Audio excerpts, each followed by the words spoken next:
Chapter 81, Following the Script. The air stilled after Kingsley made his challenge.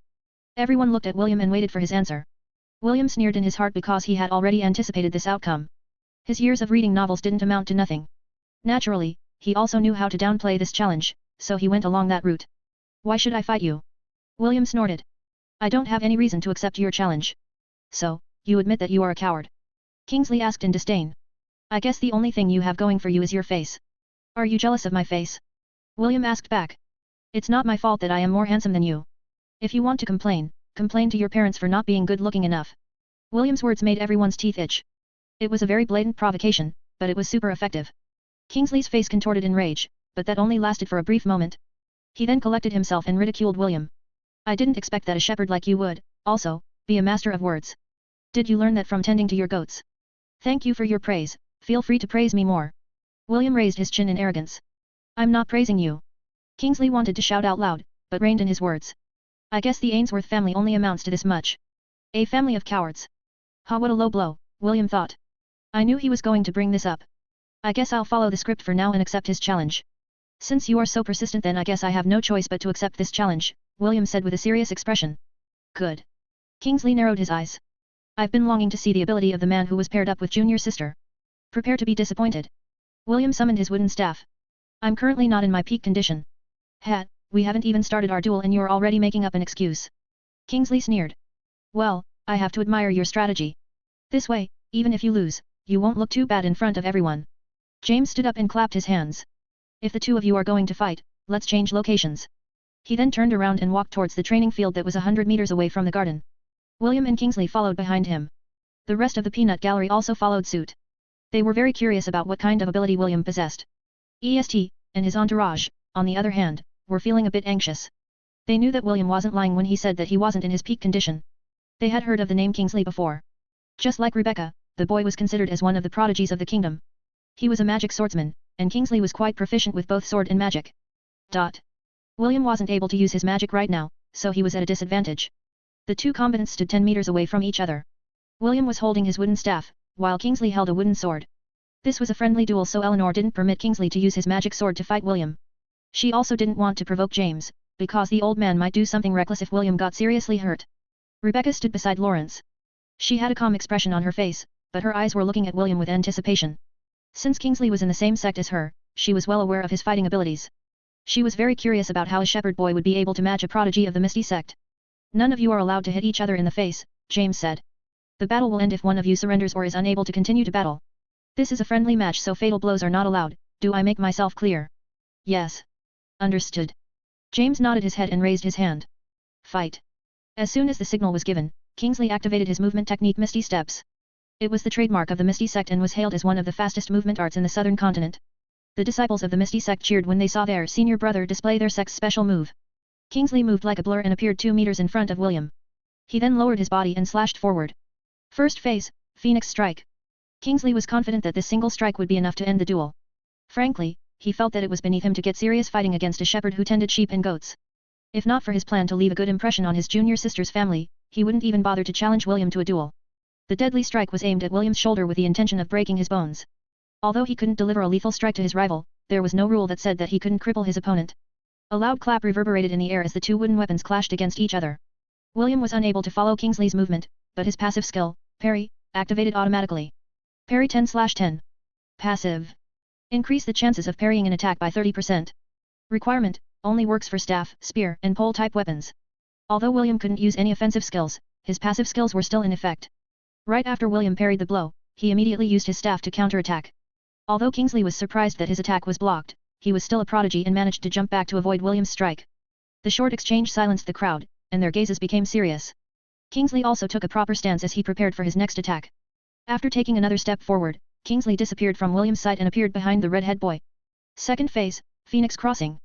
Kingsley unleashed 2 consecutive slashes at high speed to form a cross. William's battle instinct, that had been honed in the goblin crypt, kicked in as he immediately used his staff to receive the blow. With a loud shout, William swung his wooden staff behind him. A few seconds later, William skidded backwards as the power of the Phoenix Crossing passed through his staff's defenses. William was somehow able to block the first strike, but the second strike connected with his right chest.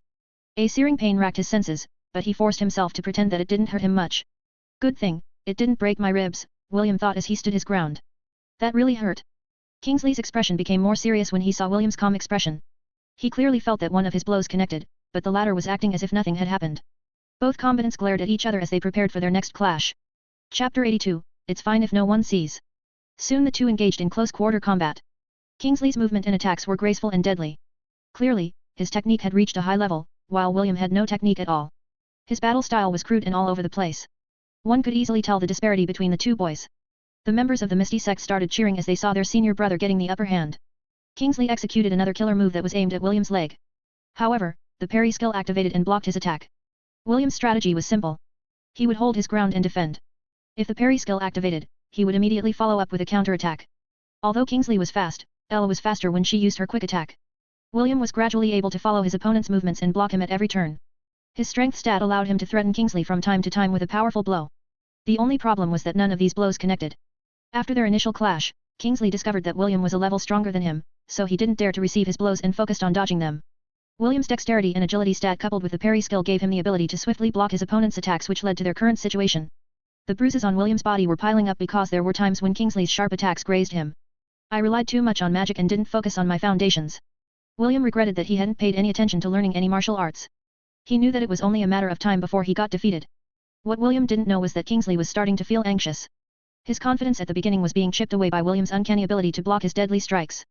This can't go on. Kingsley thought. I will have to resort to that. Kingsley took a deep breath as he charged towards William for the umpteenth time. First phase, Phoenix Strike. William's staff moved automatically as the parry skill activated. However, instead of backing away like he always did, Kingsley actually took a step forward as the wooden staff and sword collided against each other. Ice bullet. Kingsley muttered as he fired an ice bullet at point-blank range.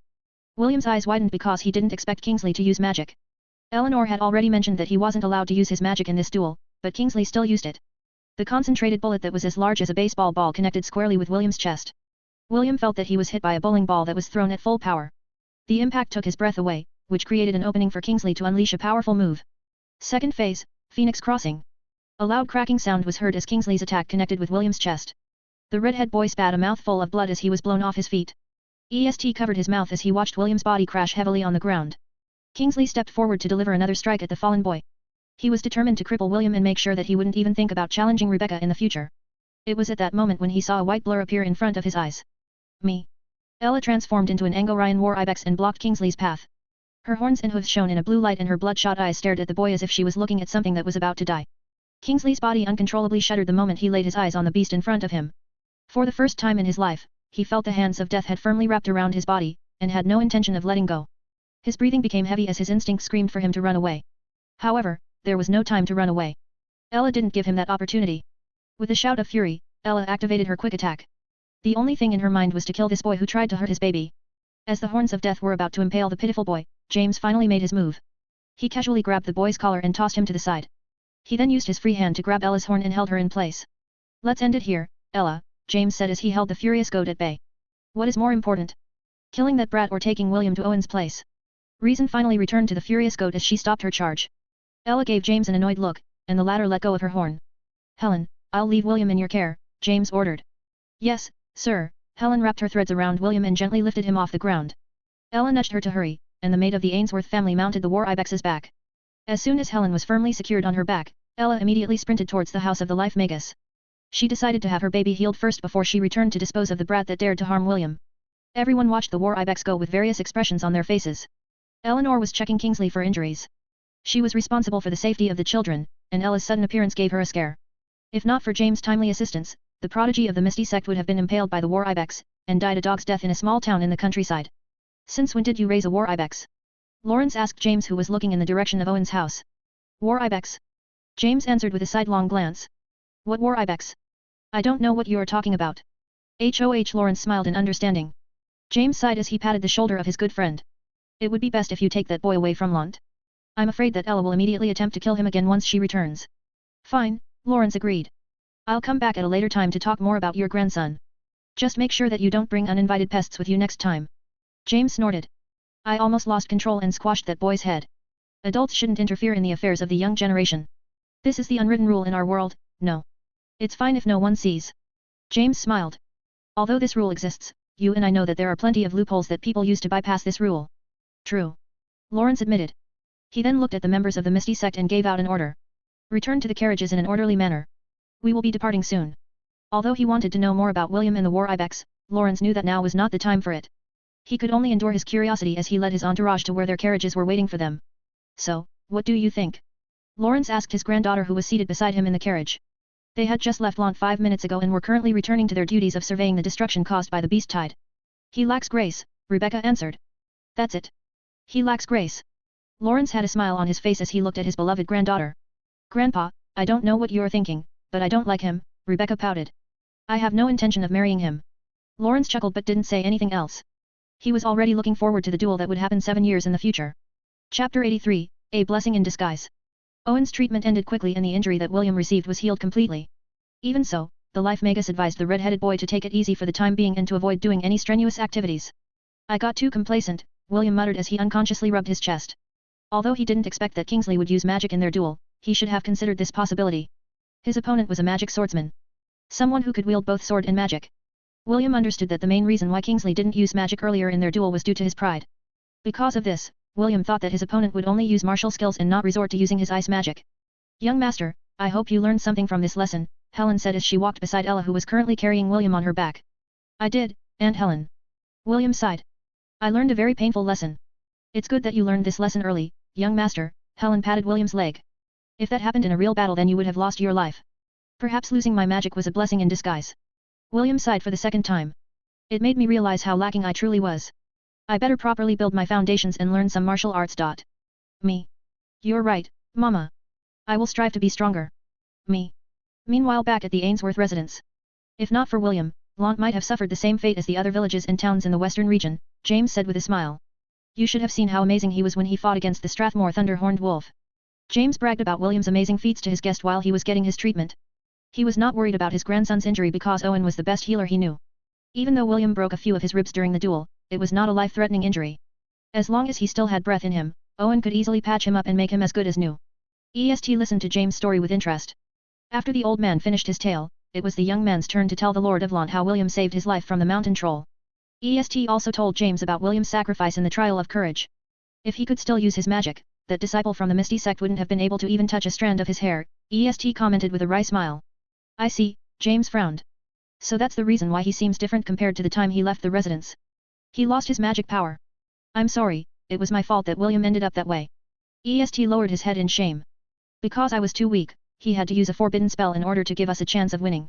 EST, you don't have to worry about William. James commented with a smile. That boy is always doing something dangerous. Perhaps, this incident will help bring him down a peg and make him less reckless. Sometimes, I worry about him because he is getting stronger at a very fast rate. Isn't getting strong a good thing? EST asked. Of course, getting stronger is a good thing. James agreed. But, getting strong using a shortcut will lead to instability. William should start training from the basics. Since he is my grandson, I believe that he also realized this point. James paused and looked at EST with praise. Unlike my stupid grandson, I can tell that you are someone who trained at a very young age. Your surname is Newmont, correct? Yes, EST replied. He wanted to tell James his full name, but he resisted the urge to do so. There were some things that he was unable to share with other people. If I'm not mistaken, that is the surname of a noble that came from the kingdom of Valeria. James gave EST an appraising look. Did you perhaps come from Valeria? My mother came from Valeria, EST replied. Right now, I'm living in the Hellan kingdom. James nodded and decided to not pry any further. Still, you guys actually defeated a terror hand? That's simply amazing. If news of this gets out, you will definitely be treated in high regard by the royal family. I don't need such treatment, EST stuttered. Lord Ainsworth, please, don't tell anyone about this. Herman who was standing behind EST bowed his head. I also ask Lord Ainsworth to not tell anyone about this. The young master is someone who doesn't like being in the limelight. James gave EST a knowing glance and nodded his head in acknowledgement. He was about to talk about William's embarrassing moments during his childhood when he felt his grandson's presence near the residence. Gramps, I'm back. William walked inside the living room with a smile. Welcome back, how is your injury? James asked. Already healed, but I'm not allowed to do anything strenuous for a few days, William answered as he sat beside his grandpa. Ella laid on the floor beside William and rested her head on her baby's lap. William lovingly brushed her head, while his mama closed her eyes in satisfaction. You two are really close, EST teased. I've never seen someone treat a goat like you do, William. Mama Ella is not an ordinary goat, William corrected her. She is my mama. The one who raised me since I was a wee old babe. I've been drinking her milk for as long as I can remember. Me. Ella bleated as if reminiscing the time she took care of William. Ah, that reminds me, how long will you be staying in Lont? William asked. I still haven't given you a tour of the countryside. Well, EST glanced at Herman and Nana. The truth was, they couldn't stay for long. They already delayed their return to the capital by escorting William back to Lont. Even so, EST didn't want to leave just like this. Young master, Nana gave EST an encouraging smile. It's fine to be a little selfish. We can stay for 2 days. Thank you, Nana, EST smiled. His smile was so dazzling that, for a moment, William thought that he was actually very beautiful and not handsome. Of course, this thought only lasted for a brief moment. Since all of you are William's friends, then you will be treated as honored guests. Helen, please prepare the guest rooms for EST and his entourage, James ordered. By your will, Helen respectfully bowed her head and left the living room to attend to James' order. While waiting for their rooms to be prepared, James continued to tell stories about William's childhood. At first, the stories were about William's amazing feats in Lont. However, that didn't last long and James started to tell William's embarrassing moments. The red-headed boy pleaded to his grandfather to stop embarrassing him in front of the guests, but James didn't care about his feelings. Because of this, EST and Ian continuously teased the pitiful boy until William ran out of the living room out of embarrassment, followed by his mama Ella, who was hot in his heels. Chapter 84, Would you like William to become your exclusive slave? EST and Ian stared at the beautiful woman in front of them as if they had met their nemesis. Celine, William's master, was lying on the couch in a lazy manner. Her dress, although conservative, wasn't able to hide the wonderful curves of her body. The two boys stared at them and felt their confidence suffer a major blow. So, you are William's new friends, Celine said in a teasing manner. I'm surprised that my disciple managed to make friends and even brought them back here in Lont. Oh, where are my manners? Allow me to introduce myself. I am William's master, you may call me Miss or Lady Celine. When William arrived in Lont, Celine had watched him from afar using her crystal ball. She didn't come to see him right away because he was with guests. During the battle, Celine noticed right away that the red-headed boy was unable to use magic. Since she was the one that taught William the forbidden spell, she was able to connect the dots easily. When William got injured, she almost used a long-range curse to cripple the Kingsley boy for life. However, she resisted the urge because she knew that Owen would be able to patch William up without any problems. After the Ainsworth family had dinner, she sent Oliver, the parrot monkey, to pass his message to William. Her message was simple. Stupid disciple, why didn't you visit your master to announce your arrival? However, since I'm a kind and understanding lady, I will permit you to spend the night with your family. Even so, I expect you to visit me before noon tomorrow. Ah, before I forget, make sure to bring your 3 little guests with you. I would like to have a long talk with them. When William arrived the next day, Celine chased him away by ordering him to buy some ingredients for lunch. She wanted to know more about William's new friends and check if they had hidden agendas in their decision to visit Lont. Celine always thought of William as an overly trusting person. So, she took it upon herself to check whether these people bore him ill will. It's an honor to meet you, Lady Celine, EST replied with a smile. If possible, I would like to request that you free him from the slave collar on his neck. Oh. Celine raised an eyebrow. And why should I do that? Because William is our benefactor and it is the right thing to do, EST replied. Also, he doesn't deserve to be your slave. EST, right? I would like to remind you that whatever I do with my disciple is none of your business. A true master would never enslave their own disciple. The lady and the boy stared at each other. Neither of them were willing to back down. Even Ian, who was seated beside EST, also, joined his young master in glaring at the beautiful woman in front of him. EST and Ian couldn't accept the fact that William was Celine's slave. That's too bad, because I can't remove the slave magic that was placed in the collar, Celine lied with a smile. Of course, even though I can't remove the slave magic, I can pass it to others. So, who among the 3 of you would like William to become their exclusive slave? EST was taken aback by Celine's words. For a brief moment, he thought about William wearing a butler suit and hand-feeding him a plate of grapes. Ian, on the other hand, imagined that William was fanning him with a feathered fan, while he took his afternoon nap. EST and Ian wavered, and Celine could easily guess that they didn't dislike the idea of William becoming their slave. The only one who shook his head was Isaac. For him, William was a good person. He didn't want to treat him as a slave. How much? EST asked. How much will it take for you to pass the ownership of William's slave magic? Ian stared at Celine with a serious expression. His thoughts were quite simple. If William became EST's slave, then that also meant that William would become his slave. Since that was the case, it would be best if his young master was able to buy William's slave contract from his current master, Celine. Celine covered her lips and chuckled. I was just joking with you. How can I possibly relinquish ownership of a handsome half-elf? Also, he is my disciple. How can I possibly surrender him to 2 boys who still haven't grown their hair? Boys who couldn't even beat a cyclops on their own. EST's face reddened and Ian scowled. Both of them were thinking of the same thing. I hate this woman. While the 2 boys glared at Celine, the door opened and William entered with a smile on his face. Ella followed behind him like a tail. She was William's personal mother and bodyguard in one whole package. Master, I bought everything, William announced. Should I start to cook lunch? Take the meat of the golden-scaled crocodile and make a stew, Celine ordered. Make sure to put your heart into your cooking. Let your guest have a taste of your culinary skills. Understood, William replied. He then glanced at his 3 friends and gave them a wink. I don't want to brag, but I'm a good cook. Expect to eat something delicious for lunch. I look forward to the dish that you will cook. EST smiled. I'm very hard to please, so make sure to do our best. I'm not picky with food, Isaac commented. I will eat anything. I don't have many expectations, but I'll force myself to eat your cooking, Ian replied. Just make sure to not add anything funny to the dish or I'll break your bones. HMP. If you were a girl, I'm sure that you would fall head over heels for me after you taste my cooking. William glared at the irritating boy before he went to the kitchen. Celine watched this exchange with amusement. The reactions of EST and Ian were clear for her eyes to see. These 2 boys are interesting. While Celine was deep in her thoughts, EST decided to ask her another question. Why did you teach William dark magic? EST asked. Do you know that it's the one magic that was banned in the southern continent? If people were to see him use it, his life would become miserable. Celine rolled her eyes at the naive boy who didn't understand what he was talking about. Instead of answering EST's question, she shot back a question of her own.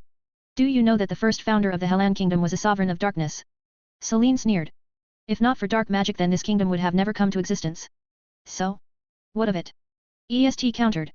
What happened in the past belongs to the past. Now, dark magic is banned from the southern continent. Anyone who was caught using it could be sent to prison. Do you want William to suffer such a fate? You don't have to worry about William, Celine replied in a lazy manner. He won't be staying in the southern continent. I will send him to the central continent once he comes of age. Why you can't do that? EST raised his voice. Why should he leave the southern continent? And why should he stay here? Celine narrowed her gaze. You already know that those who practice dark magic are not welcome here in the Helan kingdom. Since that is the case, the central continent is the only place for him to go. EST felt at a loss, but still decided to refute Celine's words. He still has ice magic. As long as he only uses ice magic then no one will know that he also has an affinity for dark magic. Celine had confirmed that EST had really taken a liking to William. Even so, William's journey to the central continent was inevitable. Just like the sun would rise from the east, the red-headed boy was bound to go to where the major powers of the world diverged. The corner of the beautiful woman's lips lifted into a smirk. Why are you acting like you are his wife? I'm very sure that William is a straight person. He only likes girls. I don't see anything wrong with William liking girls, EST stated. Celine tilted her head as she eyed the handsome boy in front of her. Perhaps I'm overthinking things. The beautiful lady could tell that EST had a good relationship with William. However, she kept on thinking that something was off. In the end, she decided to ask for EST's opinion about William's fiancée, Rebecca. Have you seen William's fiancée? Celine inquired. I've heard that she was a born genius. She must be very pretty, no. She's just so-so, EST replied with a pout. EST felt uncomfortable whenever he remembered the genius girl that was forced to become William's fiancée. Although he could tell that William wasn't interested in Rebecca, the fact still remained that James and Lawrence recognized their arranged marriage.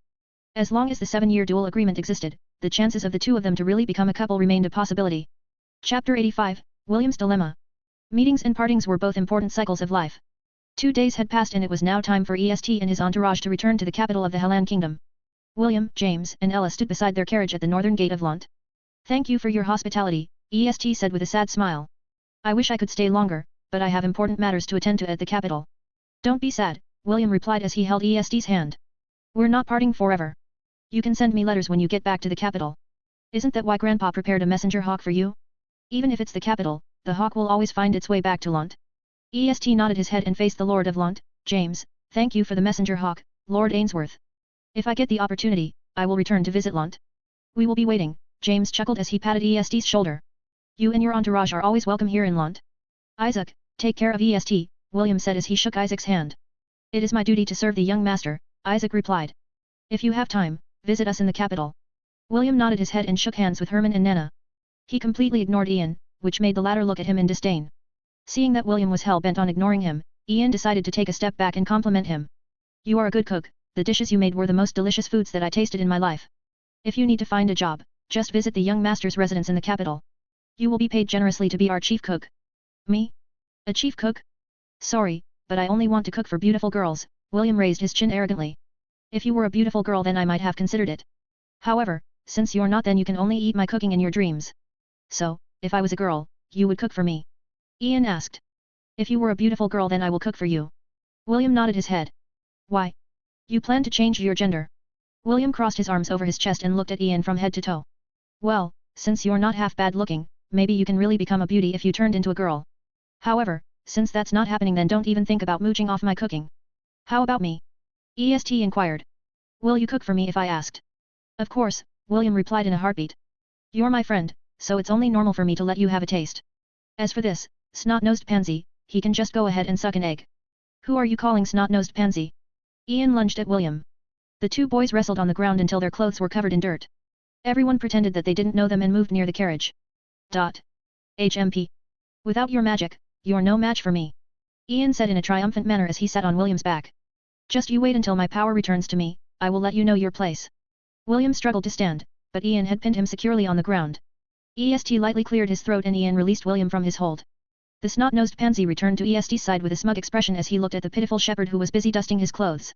See you later, William, EST waved his hand as he entered the carriage. Yes, see you later. William smiled as he waved back. Nana, Isaac and Ian boarded the carriage. Herman, on the other hand, gave William and EST a respectful bow before sitting in the coachman's seat. Let's meet again at the capital, little Will. Herman winked at him as he urged the horses to move forward. Mama Ella. Me. William mounted Ella's back and the two ran after the carriage. James watched all of this with a satisfied expression as he placed his hand behind his back. Don't forget about me, okay? EST pleaded as he looked at William from the carriage window. How can I forget you? William grinned. You still owe me for saving your life. You better prepare the payment for the next time we see each other. EST smiled and nodded his head. William and Ella followed the carriage until they reached the border of Lant. With a final wave of his hand, he bid his newfound friends goodbye as they journeyed back to the capital of the Helan Kingdom. After dinner, William went to see his master and told her everything that happened during his journey to the Holy Temple. Although Celine had already heard the simplified version of the story, she wanted to know the full details of the battle.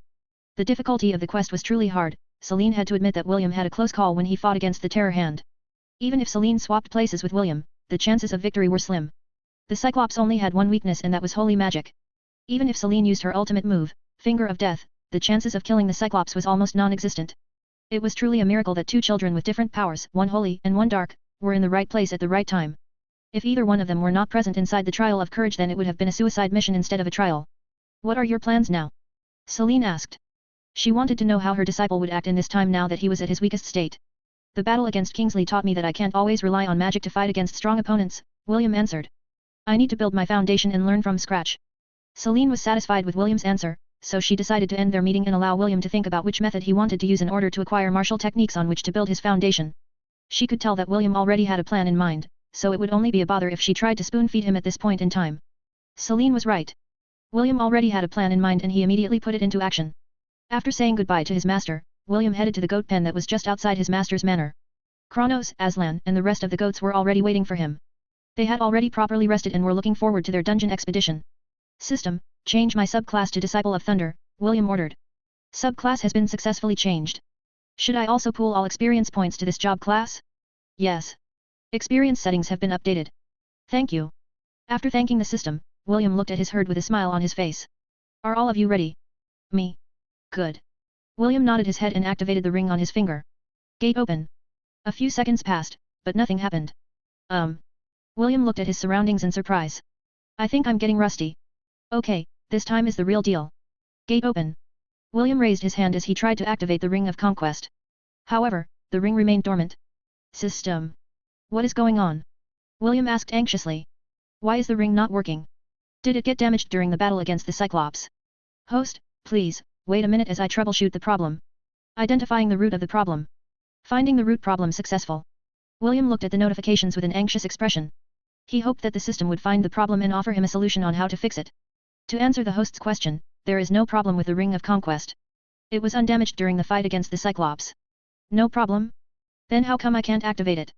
William asked. Host, did you forget? You are unable to use your mana. It is disabled right now.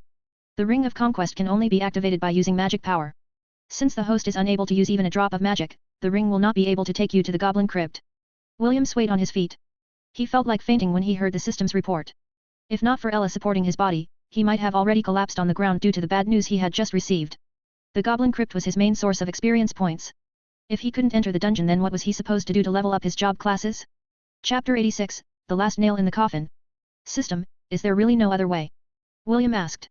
His heart was currently aching from the consecutive disappointments that he had encountered since his magic power had been sealed. Well, it's not like there isn't a way, but I'm not sure if it's going to work. Anything will do. Just make the ring work. Host, even if we do succeed in activating the Ring of Conquest, the default setting of the Goblin Crypt might get affected. Are you sure you wish to continue? What do you mean when you say that the default setting of the Goblin Crypt might get affected? William inquired. Is there even a default setting for the Goblin Crypt? The Ring of Conquest is a unique item that was forged by using the fires of the demonic lands, and metal that came from another world. The techniques that were used in crafting it don't belong to this world. In order to make the ring work in this realm, it had to adhere to the laws of this world. System, can you simplify things in layman's terms? Host, in short, even if you managed to enter the Goblin Crypt, it might become bugged. William contemplated, but still decided to go ahead with the forceful activation of the Ring of Conquest. Even if it's bugged, go ahead and activate the ring. This is an order. Understood. Accepting the order. Borrowing the powers of the three divinities present inside the host's soul. Ding. Congratulations.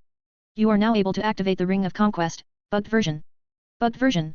William muttered. Well, as long as it's usable then it's fine. System, are you sure that the ring is now usable? Yes. The ring is usable, but the settings of the dungeon might have changed. Host, please prepare yourself for the worst. Don't raise any flags. Just don't blame me later if anything happens. William breathed deeply in order to compose himself. He knew that the system was doing its best to help him, and he was truly thankful for its help. The only problem was that its ominous warning was giving him a feeling of restlessness. It's of no use worrying about this stuff, William thought as he clenched his fist. Gate open. A blinding flash of light enveloped everyone inside the goat shed. When William regained his vision, he found himself on the 11th floor of the Goblin Crypt. Good, it worked. William pumped his fist. He then immediately checked his herd to see if everyone had arrived safely. Is everyone here? Me. Okay, let's do a head count. Me. Me. Me. The goats counted one by one and William was relieved that everyone was present. Mama Ella, do you feel anything weird? Ella pondered for a while before shaking her head. How about you guys? Do you feel anything strange? Kronos, Aslan, and the other goats also shook their heads. William looked at them seriously as he gave out his instruction. There might be some changes inside the dungeon. Do not act recklessly and always follow your team leaders. Do I make myself clear? Me. Okay, let's go. 5 minutes later. EXP gained, 2. EXP gained, 2. William looked at the notifications appearing on his screen. For a moment, he thought that his eyes were playing tricks with him. However, the consecutive notifications proved that everything he was seeing was real. EXP gained, 2. EXP gained, 2. EXP gained, 2. Are you for real? William rubbed his eyes. Seeing that the numbers didn't change after rubbing his eyes, he immediately cursed inwardly. Damn, it is real. The goats were not able to see the notifications like William. They were busy fighting against the hobgoblins in front of them using their teamwork. After the group vanquished their foes, William immediately ordered them to rush towards the 14th floor. He wanted to know if all the floors had been affected by this bug. Along the way, he discovered that the monster population inside the dungeon was denser than normal. It was as if the spawn rate of the dungeon had increased by 4 to 5 times the normal spawn rate. If this was during the time when the ring was still working perfectly, William would have laughed out loud because more monsters means more experience points. However, right now, he didn't find the situation funny. Even if the number of monsters increased, so what? It wouldn't change the fact that the experience points he would gain from killing them was terrible. 10 minutes later. William watched as the hobgoblin shaman disappeared into particles of light after being defeated by Aslan and his team. The red-headed boy's eyes became as dead as a fish when saw the notification that appeared in front of him. EXP gained, 10. It's over, William thought as his suspicions were confirmed. The Ring of Conquest was working like it used to. However, the bug had affected the amount of experience points that could be gained inside the Goblin Crypt. William had been used to seeing experience points in the hundreds, but now, it didn't even exceed the number 10. The red-headed boy gritted his teeth as he ordered his herd to go to the 18th floor. William wasn't in the mood to farm experience points and led the goats to the stairs leading to the unexplored floor. However, on the stairs that led to the 18th floor, a barrier blocked his way. The goats tried to forcefully break it by using everything in their arsenal. Even Ella stepped in to help destroy the barrier, but it was all in vain. The barrier stood without a scratch as if mocking their forceful attempts to bypass the law of the dungeon. Enough, William ordered with a sigh. Let's go back. I need to think things through. William activated the Ring of Conquest and left the dungeon with his herd. The first thing he did when they returned to the real world was to get some fresh air. He went outside the goat shed while dragging a stack of hay. The red-headed boy laid down on top of it as he looked up in the heavens. While gazing at the countless stars that were shining in the sky, William finally regained his calm. Although he didn't show it, he felt really frustrated at the setbacks that he had encountered as of late. The loss of his magic power had crippled him in more ways than he imagined and he was struggling to accept his new reality. It was at that moment when he felt something wet touch the side of his face. Mama Ella. William pulled his mama close to him as he buried his face in her neck. Ella felt something wet and warm soak her coat. Not long after, she heard William's choked sobs as his body shuddered from time to time. William had been bottling up the pain and frustration of his loss deep inside his heart. He thought that he would be able to endure it all, but the helplessness he felt inside the Goblin Crypt drove the last nail into the coffin. The negative feelings that he had been holding back inside his heart flowed like a raging river. The floodgates that had been holding it back had burst open and William's tears fell like rain. He felt despair. He felt helplessness, and most of all, he felt that he had lost all hope. Since he was someone who had been reincarnated in a new world, William hadn't had the chance to act his age. He was an 18-year-old boy stuck inside the body of a 10-year-old. Everyone said that he was mature for his age, but the truth was, he was still a kid at heart. He was not an adult. When he died, he was just a teenager that was suffering from a terminal disease. A teenager that had made a deal with the hospital director to donate his heart at the time of his death. William did his best to live his second life to the fullest. He gave it everything, challenged anything. With 3 divinities, and a system that guaranteed that he would stand above the rest, William would be lying if he said that he didn't feel special. He would be lying if he said that he wasn't a chosen one. After receiving so many blessings, and a cheat that broke the balance of the world, how could he possibly fail? Yet, here he was, crying his heart out, like a child who had lost his favorite toy. Ella closed her eyes and allowed William to vent out his pent-up feelings. William rarely cried. He cried when Ella almost died inside the dungeon. He cried when Celine made him her slave, and he cried more when they were being tortured with curses that almost drove him insane. Ella didn't know how long William cried that night. When she felt his body become lax, Ella instinctively knew that her baby had cried himself to sleep. She then helped him lay down in a more comfortable position, before looking for another stack of hay. Ella pushed the stack of hay beside the sleeping boy and laid down on top of it. She moved her body closer to her baby, and the latter instinctively positioned himself within her soft embrace. William's second mother looked down on her son with a gentle gaze. She only hoped for William to be happy. Ella knew that William was currently feeling frustrated, but she believed that he would be able to overcome this hurdle. After all, she was the one that raised him. She knew more than anyone else, how amazing her little baby could be when he became serious. Chapter 87, Rankings and Professions Part 1. When William opened his eyes, he found himself buried within Ella's embrace. He felt so comfortable, and warm that he didn't feel like getting up. Since that was the case, he decided to start the day like he always did. Daily quest, drink milk has been completed. Rewards, 6 EXP points. Every day since he had arrived in Lont, he never failed to drink his mama's milk. It had already become a habit. After having his fill, Ella licked the side of his face like she always did to bid him a good morning. Good morning, Mama. Me. William kissed the side of Ella's face as he reluctantly sat up. He then raised his hands, to do a bit of stretching, before looking at the sunrise that was slowly basking the land with its light. After crying for an entire night, William felt lighter. Although the problem he was facing was still there, it didn't feel as heavy as it used to. William bid Ella goodbye as he entered his master's house. As her disciple, Celine had tasked the red-headed boy to do the house chores and cook for her. William didn't mind because he was used to doing these kinds of things. Back in the orphanage, he would also wake up early to help in the kitchen. He would assist the aunties in cooking breakfast for his little brothers and sisters because they were short-handed. An hour later, Celine lazily came down the stairs and plopped herself in a chair at the dining table. The smell of William's cooking had woken her up from her sleep. Breakfast will be ready in 5 minutes, Master. Celine watched William as he busied himself in the kitchen. When she had just taken him as her disciple, she decided to ask him to cook for her because she was feeling lazy. She never thought that William's cooking was on such a high level. Since then, William had officially become her personal cook. The food that William made were dishes he was familiar with back on Earth. Although he was lacking in ingredients like soy sauce, vinegar, and other condiments, he was still able to bring out the delicious flavors on the food. Celine was even tempted to find an artifact that would help William gain a cooking job class. Her thoughts were quite simple. If William could already make something this delicious, wouldn't it become more delicious if he got some skills that would boost his culinary skills? Unfortunately, there was no such artifact in Lont, so Celine had to put her dreams of turning her disciple into a professional chef that would cook exclusively for her on hold. 5 minutes later, the table was filled with the dishes that William had cooked. Our breakfast for today is William's special fried rice, William's pancakes, William's sunny side up, William's sandwiches, and William's honey-cured bacon, William said with a smile. Master, what kind of accompanying drinks would you like to have? Coffee or tea? Just plain water will do, Celine replied as she piled up some bacon and eggs on her plate. Unlike other people, Celine liked to eat meat during breakfast. William nodded his head and fetched a glass and pitcher of water for Celine. After making sure that she had everything that she needed, William sat on his chair and began to eat as well. The two ate their meal in peace because Celine didn't like to talk while eating. When they finished their breakfast, Celine went back upstairs, while William cleaned up the table, and washed the dishes. When his chores were done, he returned to the goat shed and took the goats to the river to take a bath. As he floated on the water, William thought of the things that he must do for the day. His first priority was to find a way to increase his job levels. William had already decided to brush up on his martial skills and focus on the basic job classes like swordsman, archer, spearman, monk, and fighter. Among the non-magic job classes, these 5 professions were the foundations of all martial arts in the southern continent. The battle against Kingsley made William realize that he was lacking in battle techniques. The battle style he had been using had evolved in fighting against monsters. However, fighting against humans was trickier. They were more intelligent and their means of fighting was vastly different from wild beasts. System, can you tell me how the people of this world become stronger? William asked. To answer the host's question, would you like the simplified version or the detailed version? The simplified version, please. Understood. There are two ways on how people grow stronger in this world. One is through cultivation, the other through repetition. In the path of cultivation, the way to get stronger is to gather as many resources as you can. Host, do you know that everyone born in this world had a talent grade? Yes, William replied. Talent grades are E, D, C, B, A, S, and perfect grade. Correct. I will be giving an example first. For a magician, the fastest way to raise their magic power is to use magic crystals. The power rankings of magicians are called circles. The lowest is the first circle, while the highest is the 10th circle. Each circle has 10 stages. Only after the magician has managed to break through to the 10th stage would they advance to a higher circle.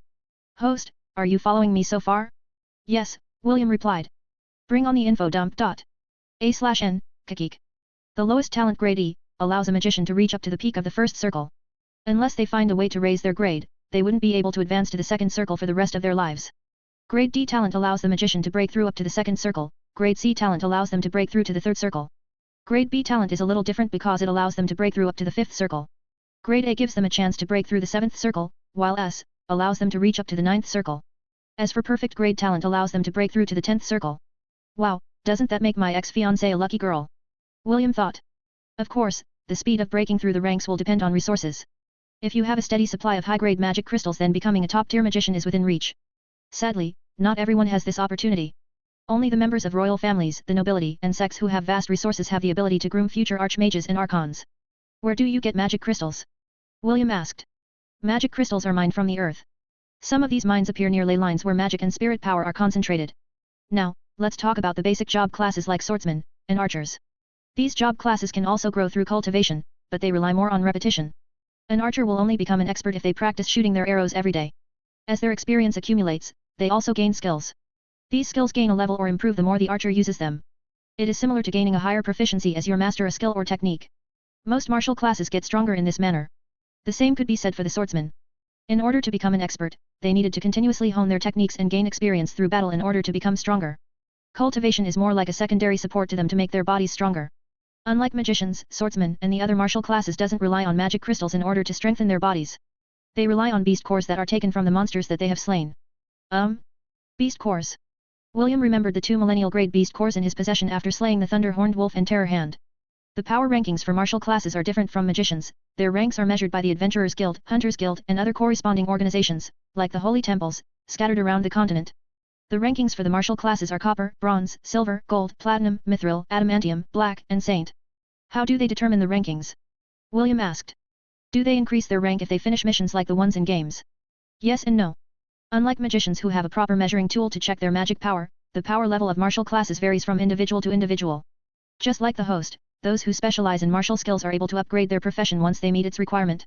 For example, an archer could choose to become a ranger, hunter, or a sniper. In order to do so, they must undergo a trial in a temple like what the host experienced in the Pantheon of Courage. Only by succeeding will they be able to upgrade their professions. An archer of the gold rank would always be inferior to a sniper or ranger of the same rank. Host, do you know why this happens? Is it because of skills? Yes. Also, once a person decides to upgrade their profession, they have the option to choose a deity to follow. For example, a ranger that worship a deity would gain additional boost to their strength. They could either worship the god of the hunt, god of marksmanship, god of nature, and other gods that align with their profession. Each god has different blessings and specialties. So temples are also used as places to change someone's profession. Yes. Some temples only worship a specific god, while others allow the worship of multiple gods. This is why there are several temples scattered not only in the Hellan kingdom, but in all continents of the world.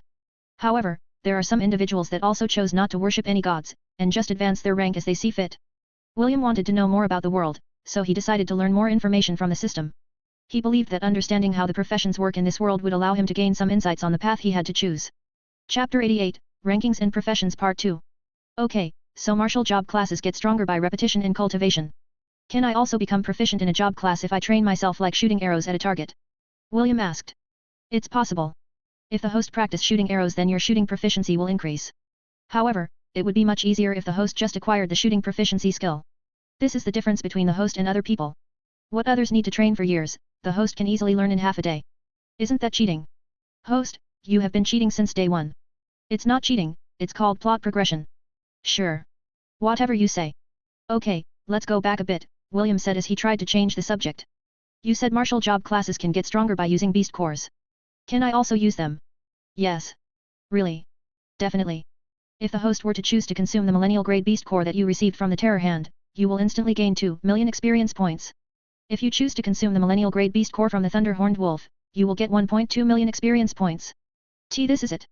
William became excited at the prospect of using beast cores to level up his job classes. Right now, he had 2 millennial grade beast cores in his possession. If he used it, he could easily raise his Disciple of Thunder to its max level. Can I use any kind of beast core? William was planning to ask his grandpa to help him find or purchase beast cores to level up his job classes. Yes. However, there is a restriction. Host can only consume the beast cores that you had personally acquired. The system will not accept beast cores that have been outsourced from other places. Tisk, what is this discrimination? William nagged at the system. Why are you preventing me from cheating my way to get stronger? Whose side are you on? I will always be on the host's side. However, I must also follow the laws of this world. Host, just do your best to gather your own beast cores and grow stronger. William grumbled, but he still felt happy about the information he received from the system. Now he had more options to increase his job levels while waiting for the 5-year seal to disappear from his body. After returning to the goat shed, William meditated in order to clear his mind. He now had 2 options in front of him. The first one was to use the millennial grade beast cores to upgrade his prestige class, Disciple of Thunder. The second one was to just focus on the basic job classes and become proficient in them through repetition and training. Although the experience points he would gain from the Goblin Crypt was abysmal, it was still a good place to farm experience points. Even a mosquito has meat, William thought as he looked at his job classes. If I farmed experience points for a year, I can probably raise one job class to level 20. The system told William that the martial job classes he had acquired have their own war techniques that were tailor-made to match his proficiency. The good news was that, after learning them, the technique would be embedded in his memory permanently. The only thing he needed to do was to practice it regularly, or use it to battle to become proficient. His swordsman class had the skill Swift Blade Sword Art, Basic. His archer class had the skill Windbreaker Bow Art, Basic. His spearman class had the skill Relentless Dragon Spear Art, Basic. His fighter class had the skill Executioner War Art, Basic. His monk class had the skill Crouching Tiger Hidden Dragon War Art, Basic. As William gazed at these martial arts, he felt that he was getting closer to becoming a jack of all trades, master of none.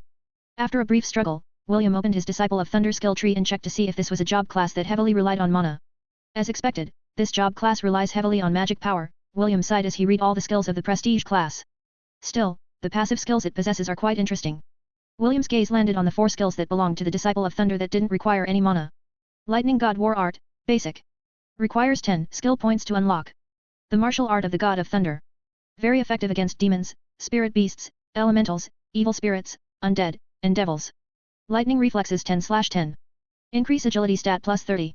The user's reflexes are faster than normal. Increase reaction rate by 100%. Child of Thunder. Requires 5 skill points to unlock. Able to manipulate lightning from any source to do your bidding. Heavenly Phantasm Movement Technique, Basic. Requires 5 skill points to unlock. The movement technique of the God of Thunder. If William used his millennial grade beast core, he would be able to raise the Disciple of Thunder to its max level. Although he wouldn't be able to use the powerful offensive skills of this job class, the 4 passive skills still caught William's interest. William was very keen in acquiring the Lightning God War Art and the Heavenly Phantasm Movement Technique. With these 2 skills in his possession, he would be able to raise their proficiency inside the Goblin Crypt until he mastered them to perfection. Even if he had to switch to other job classes, his mastery of these 2 skills would remain with him for life. Also, he could freely assign the skill Lightning Reflexes and Child of Thunder to his permanent skill slot. These 2 skills are interchangeable depending on the situation. The cool thing about the Child of Thunder was that William could harness the power of lightning using any source. What did this mean? It meant that he could manipulate a lightning storm and use it to hurl lightning bolts at his enemies. This was a very tempting opportunity for the pitiful William who had lost his magic powers. 3 hours passed before William finalized his decision. System, I would like to consume the millennial grade beast core of the Terror Hand. Place all experience points in the Disciple of Thunder. Acknowledged. Consuming millennial grade beast core. Transferring experience points. Ding. The prestige class Disciple of Thunder had reached its max level. Would you like to advance to the next job class? Yes/no. Advance to the next job class. William ordered. Ding. You had successfully ascended to Prince of Thunder. A prince that was born to wield the power of thunder and lightning. Lightning magic effectiveness increased by 50%. Host has learned skill, Thunder God's Wrath. William could immediately feel the effect of his ascension. The sensation felt so good that he couldn't help but close his eyes in order to immerse himself in that euphoric sensation. It was as if all the pain and frustration that were still lingering inside his heart were washed away by his newfound powers. When William opened his eyes, a lightning bolt flashed briefly inside his pupils. He was like a new person that had been baptized by the power of lightning. William laughed. He laughed out loud. Ella, who was standing by his side, looked at him with a gentle gaze. She could tell that her baby had finally found his path, and pulled himself out of his depression. William wanted to share the happiness he was feeling at the moment, so he hurriedly gave his mama a hug. He then kissed her repeatedly on her cheeks before he ran towards the other goats to shower them with hugs and kisses. On that day, in the small town of Lant, William's true training was about to begin. Chapter 89, The Dungeon Conqueror Part 1. Gramps, I want to be stronger, William said with a serious expression. Please, help me. William had thought long and hard and finally came to the decision to ask James for help in order to build his foundations in martial combat. He believed that with the help of his passive skills, he would be able to fill the gap that was left when he lost his magic powers. You want to be stronger? James asked. Getting stronger is always good, but what is your purpose for wanting to get stronger? Purpose to get stronger. Everyone must have a reason to become strong. Imagine yourself as the sharpest sword. Sure, you are sharp and powerful, but if there is no reason for your wielder to use you, you're just nothing but a sword. A weapon that serves no purpose is nothing compared to a kitchen knife that is used to cook food. William was dumbfounded by his grandfather's explanation. He had long thought of his grandpa as a battle junkie. A man with bronze, but no brains. For James to speak such scholarly words made the red-headed boy realize that he still didn't know the true character of his happy-go-lucky grandfather. Purpose. What is my purpose for getting stronger? William was at a loss. He hadn't thought that far when he decided to ask his grandpa for help. He thought that the reason people sought strength was just to become stronger. The young boy didn't think of the reasons behind their desire to gain power. James nodded in satisfaction when he saw William's reaction. He had seen many youths who desired to get stronger, but they didn't have any goals in life. Without a destination in mind, these youths were then led astray by others who used their strength for their own convenience. James didn't want his grandson to become someone else's chess piece. He wanted William to control his own destiny and trudge down the path that would allow him to reach his own goals in life. Come back to me when you have found your answer, James patted William's shoulder. When you finally find your purpose, I promise that I will do everything in my power to help you gain the power you seek. Until then, think carefully. William nodded his head and left his grandpa's room without a destination in mind. Soon, he found himself on the hill overlooking Lant. When he left his hometown to go to the temple, he met Ian, Isaac, Herman, and Nana. They reminded him that Lant was only a small speck of dust within the southern continent. Out there, in the vast world of Hestia, many kingdoms and empires could be found. It made William feel so small. Like he was just an insignificant boy in a world filled with billions of people. Like a grain of sand found on the beach, and a star within the starry skies. What can a small boy like him achieve, in this vast world that is filled with geniuses and experts that look down upon the mortal realm like gods? It was at that moment when William's gaze landed on the ring on his finger. The ring of conquest, William muttered absent-mindedly at the ring that started it all. If not for this ring, William wouldn't have entered the Goblin Crypt and unlocked the Shepherd job class. He might have lived his life differently compared to the life he had lived up to now. Suddenly it dawned on him. The ring belonged to his father. Because his father died, his mother had no choice but to send him away from the Silver Moon continent in order to protect him. She wanted to protect him from whom? What are the circumstances behind his father's death? Why was there a need for him to separate from his mother? William had thought about these questions before when he was younger. However, he had set them aside with the excuse of I'll find the answer when I get older. He didn't think much about it, but now that he was thinking of what he really wanted to do in his life, his focus had locked onto this mystery that had plagued his childhood. The red-headed boy hurriedly left the hill and returned to the residence. His purpose was to ask his grandpa, James, to tell him about the events that had happened in the past. He wanted to know the truth about his true identity and the identity of his parents. He went directly to his grandpa's room, but it was empty. Will? Are you looking for your grandpa? Helen asked as she walked behind him, carrying a broom. And, do you know where grandpa is? William asked. The master went to Owen's house to discuss a few things, Helen answered. Thank you. William gave Helen a quick hug before heading towards Owen's house. Ella and the rest of William's herd were currently in the valley with the other goats and sheep of Lant. It had been a while since the goats had returned to their grazing area and William decided to allow them to head to the valley to feed on the fresh grass that had grown in abundance since the time of the beast tide. Ella was there in order to supervise them, just in case something unexpected happened. Just as Helen told him, James was indeed inside Owen's house. The two old men were sharing a bottle of red wine that Owen had been keeping in his wine cellar for many years. William felt a bit awkward as he sat between the two men who were drinking red wine and munching on lamb sausages. Have you found your purpose for getting stronger? James asked. You can talk freely. Owen is someone who knows how to keep secrets. Also, my purpose for coming here is to convince this old bugger to help with your training. Who are you calling an old bugger? Owen snapped.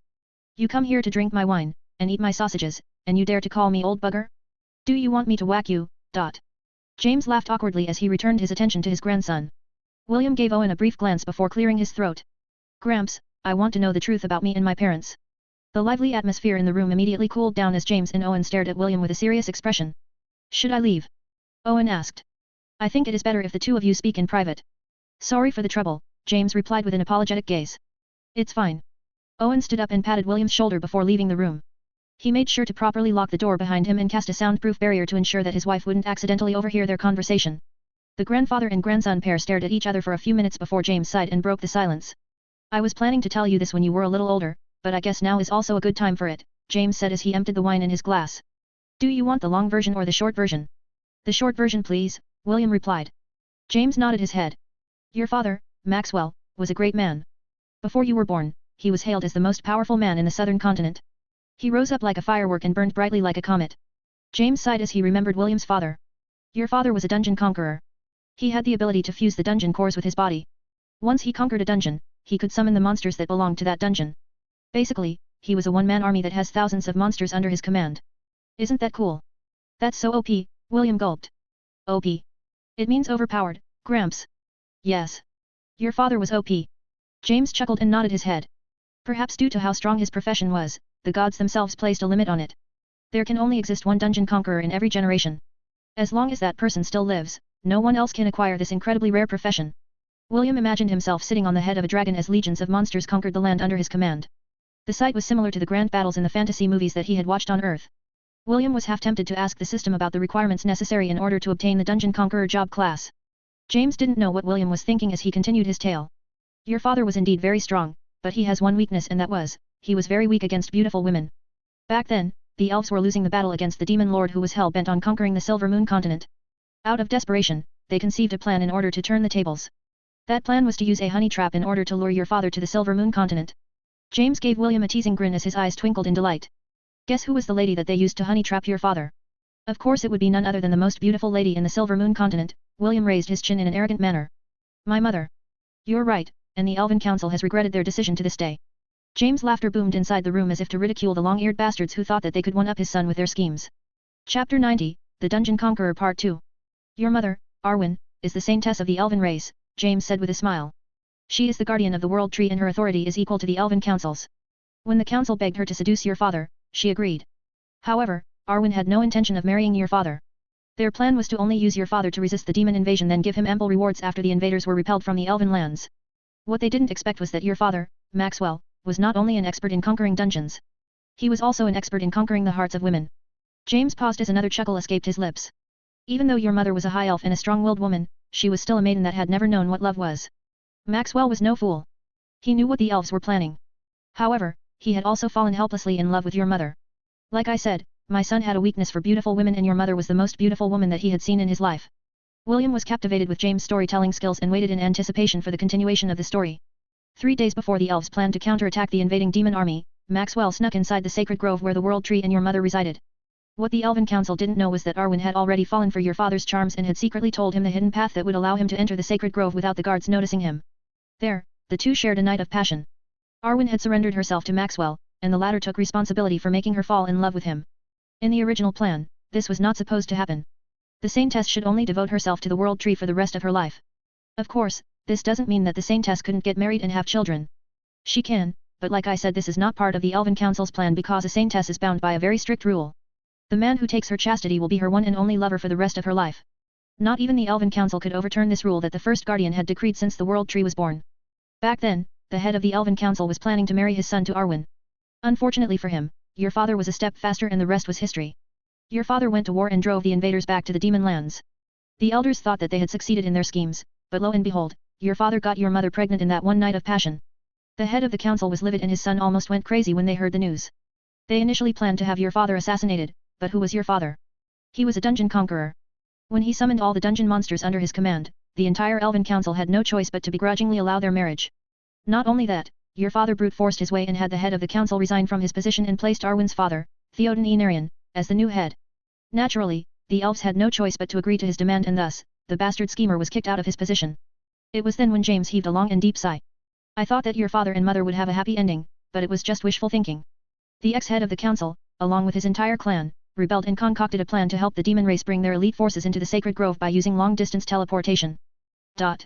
Their plan was to use the World Tree as a hostage in order to make the elves submit to the demon lord. Their plan succeeded, but the result was far from their expectations.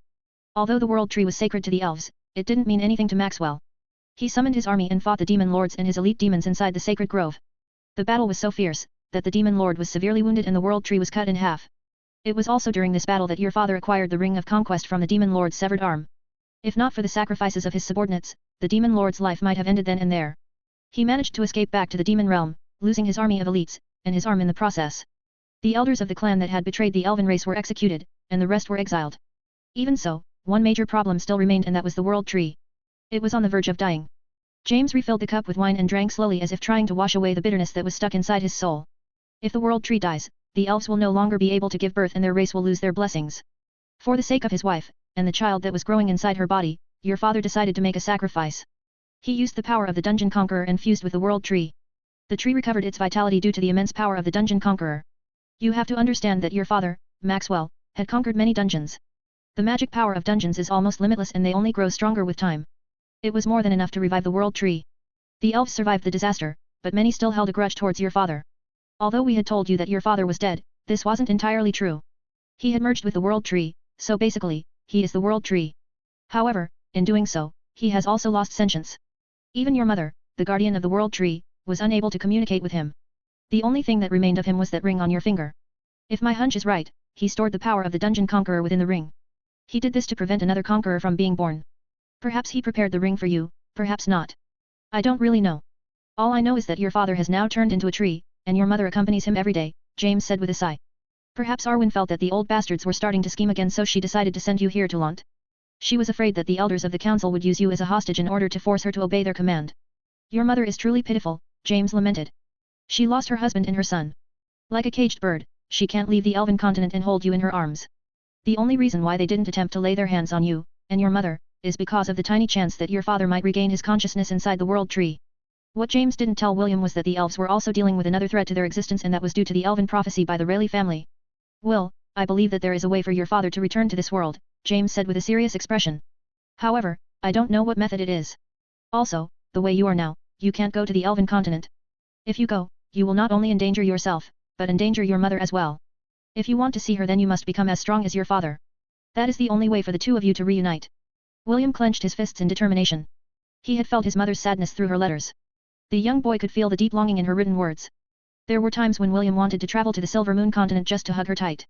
Grandpa, I want to meet her, William said as he stared at his grandfather's eyes. I want to hug her. I want to kiss her and wipe the tears from her eyes. I want her to know how much I miss her. James didn't say anything, instead he just looked at William with a calm expression. Have you found your purpose? Yes. And that is? William closed his eyes and pressed his right hand on his chest. To reunite with my mother and find a way to make our family whole again. Also, I want to return a favor to the people who are looking after me from the heavens. For that, I will need your help, Grandpa. James was confused about the part about the people looking after William from the heavens. Even so, he still placed his hand on William's shoulder and looked at him with solemn gaze. And you shall have it. Starting tomorrow, your training will begin. I will talk to the rest of the boys. However, William, remember this. I will not interfere with their training methods. No matter what happens, you are on your own. Do I make myself clear? William nodded his head. He finally found his reason to become stronger. He would reunite with his mother, save his father, and spread Gavin's name to the entire world. Lily had secretly told him via telepathy that aside from him, Gavin had only one other believer. A god who didn't have any followers would cease to exist. William wouldn't allow this to happen. He was determined to spread Gavin's name throughout the world and unlock the power of the Jack of all trades, that hadn't been seen for thousands of years. Somewhere in the Temple of the 10,000 Gods, in a small hut that stood in the outskirts, a chubby man covered his face with both hands. Tears were streaming down his face as he bawled his eyes out. Gavin, the god of all trades, heard William's words that came straight from his heart. He felt so happy that all the pent-up frustrations, anxieties, sadness, and fear that he had kept deep inside for thousands of years finally burst forth. That day, in that lonely hut, a god who was at the end of his rope, finally found a ray of light. Chapter 91, Owen's Stamina Training. Gwawk. William rolled on the ground in pain after failing to dodge Owen's attack. Does it hurt? Owen asked while twirling the wooden staff in his hand. Unfortunately, I don't plan on healing any of your injuries. William gritted his teeth as he propped himself up off the ground. He then grabbed his own wooden staff, that was lying a few meters away from him, before facing the old man who had a smug look on his face. The red-headed boy couldn't believe that someone as old as Owen was an expert in close combat. He thought that the Life Magus was only a support type and had underestimated him greatly. What's wrong? Owen asked while stifling a yawn. Is that it? William roared as he charged forward. He used the movement technique of the Disciple of Thunder, Heavenly Phantasm, to get behind Owen before using the Lightning God War art that he had learned. Flashy, but no substance, Owen said as he casually did a backhand strike that sent William flying backwards. Learning new professions sure is nice. But, without any proper foundation, it is nothing but a skill used for entertainment. William spat blood on the ground as he stood up with shaky legs. He channeled all his strength into his foot and charged forward once again. When he was only a few meters away from Owen, he immediately stopped and looked behind the old man's back. "Hello, Mrs. Sarah." William greeted with a smile. Hearing his wife's name, Owen turned around to look behind his back. William used this opportunity to sneak attack the old man. However, what greeted him was Owen's wooden staff striking the top of his head, sending him face first into the ground. Nice try." Owen grinned. "But you know, that only works on stupid people. Do you think I'm stupid?" William held his head with teary eyes as he endured the searing pain. Owen watched him with a smirk as he lit his pipe and started smoking. He did it in a very carefree manner which made the pain William was feeling intensify. "You see, little Will, during group battles the first people to get targeted are, usually, the support classes," Owen explained. "Most of the time they succeed in doing so because these professions are not proficient in protecting themselves. They rely on others to protect them." Owen puffed his pipe a few more times before continuing his explanation. "In battle, the first person you have to subjugate is the support of the party. As long as they are around, you will have a hard time beating their group. Sometimes, the most scary opponents are not monsters, but humans. When fighting against humans, you shouldn't show mercy." Owen finished his explanation and returned the pipe to his storage ring. "Cure moderate wounds," Owen chanted. An array of light enveloped William. The pain he was feeling disappeared and the wounds and bruises on his body were also healed. The only problem was his clothes. They still remained tattered due to Owen's powerful blows. "Now, do you understand that just learning a few skills without understanding them on a deeper level is just clowning around? If you want to become an entertainer then it's fine to stay the way you are. But, your old man begged me to help you. I don't want him to complain and tell me that I'm doing a half-as**ed job in teaching you the basics. Here, wear this." Owen casually threw 2 bracelets at William. The young boy caught the 2 bracelets and gave them a better look using his appraisal skill. High-grade training bracelets. Forged by the blacksmith Barbados, this bracelet was made for the purpose of training. This accessory is made from the scales of the golden-scaled crocodile. Once worn, the bracelet will increase its weight by 40 kilograms, 88 pounds. If the user is able to get accustomed to its weight, it will further increase its weight by multiples of 10. The limit of the weight increase is up to 200 kilograms, 440 pounds. The bracelet also has an additional special function. If the user were to chant the words "Activate Protection," the bracelets will transform into arm bracers. If the user wants to cancel the special function they just have to say "Deactivate." This reminds me of Dragon Bone Z, William thought as he slid the 2 bracelets onto his wrists. Immediately, the effects of the bracelet activated and increased its weight according to William's current strength level. Due to William's strength stat, the bracelet adjusted their weight and stopped at 50 kilograms. The boy immediately felt its effects and tried to move his arms up and down. Although he could move them, it was not as easy as when he was not wearing the bracelets. William then made a startling discovery. It was not only his arms that felt heavy, but his feet felt heavy as well. According to his estimate, his overall movement had decreased by 60%. It was like having a permanent dumbbell attached to your arms and heels. "For now, we will not focus on fighting," Owen stated. "We will focus on building your foundation. Let's start with your stamina first. Listen well, little Will. It is important for a man to build up his stamina. If you don't have enough stamina then you will not be able to satisfy your lover. Trust me. Even at my age, I can still do 8 rounds of lovemaking without a problem." The corner of William's lips twitched after hearing Owen's shameless bragging. He somehow felt sorry for Sarah, Owen's wife, for having such a lewd old man as her husband. "The easiest way to build your stamina is by running and swimming. We will alternate between the two depending on my mood. For now, run 10 laps around Lant. You may start now." William took a few deep breaths before he started to run. A minute later, his running decreased drastically and turned into a light jog. After another minute passed, he no longer jogged and resorted to brisk walking. 2 minutes later, he was just walking very slowly while panting heavily. "I need to endure," William thought as he moved his body, 1 foot at a time. "The next time I see that Kingsley boy, I'll swat him like a fly." William was the type that held grudges on those who had wronged him. Although he didn't say anything about the arrogant magic swordsman's actions, he was still itching to give him a good beating. "Just you wait." William clenched his fist. "When I go to meet Rebecca 7 years from now, I'll make sure to return the favor tenfold." James and Mordred watched William from the hill overlooking Lant. They could feel the boy's unyielding spirit, which made them very happy. It was James who asked Barbados to forge the bracelets a week after he returned from the battle at the Windkeep Citadel. He had a feeling that a time would come when William would ask him for help with his training. When William lost to the Kingsley boy in their friendly duel, James knew that the time was at hand. William had explained that he wouldn't be able to use magic for 5 years and James thought that this was the perfect opportunity to help his grandson build up his foundations. In the past, he didn't insist on doing so because William was being trained in dark magic by Celine. "William, why are you so slow?"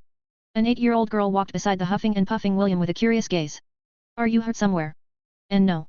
I'm fine," William replied with ragged breaths. The children were so amused with William's slow walking that they thought he was playing a game. Soon, a crowd of children, less than 12-year-old, were walking beside William at a very slow pace. William could only smile helplessly at the kids who reminded him of the little brothers and sisters he had left back on Earth. "I wonder how they are doing," William thought. "Belle, does she still think of me?" William sighed as he put these thoughts at the back of his mind. He needed to focus his attention on his training. And so the boy walked and walked and walked, while the children of Lant laughed beside him. It seems that he's doing fine, mistress, Oliver said from his perch. William is not as fragile as you think he is. Of course he's not fragile, Celine replied. Make sure to watch over him from time to time. As you wish, mistress. Oliver nodded his head. Both of them knew that without his magic power, William would have to rely on his physical abilities in order to overcome the dangers that he would face over the next 5 years of his life. This was why Celine wanted Oliver to raise William's resistances to poisons, curses, and dark magic. Although dark magic was banned in the southern continent, that didn't mean that the dark mages had holed themselves up underground. Many still walked among the populace and used their magic in subtle ways. She hoped that her one and only disciple would become strong. Not only for his sake, but for hers as well. Chapter 92, Inside the Silent Forest Part 1. 232, 233, Theo said as he counted. 234. William gritted his teeth as he finished another push-up. Theo was sitting on his back as the sun slowly rose from the east. It had been 2 months since William had started his training under Owen's tutelage and the desired changes in his body were starting to take place. The red-headed boy looked at the rising sun for a brief moment before he resumed his morning training. 250. Theo grinned. Morning quota reached. Good job, Will. Theo, is it just me or have you become heavier as of late? William asked as his friend slid off from his back. It's just you, Theo replied as he stretched his arms and waist. Now, go.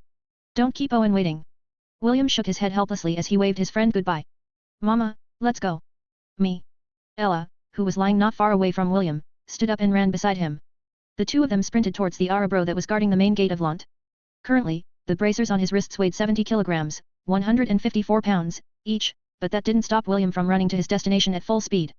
Owen had taught him a lot over the past 2 months and that included some breathing exercises that helped him preserve his strength.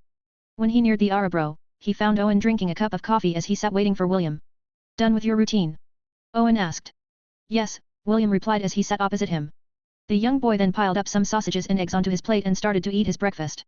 Owen continued to drink his coffee as he stared towards the east. It has only been 2 months, but you've managed to get used to the training bracers on your wrists. William listened to Owen's words and felt proud of his accomplishments. It had not been easy. Every day he felt as if he was carrying a full-grown bull on his shoulders. Owen had seen his progress and was quite satisfied with his performance.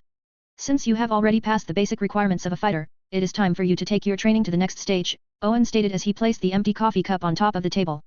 After you finish your breakfast, go to the center of the silent forest. Your next instructor is waiting for you there.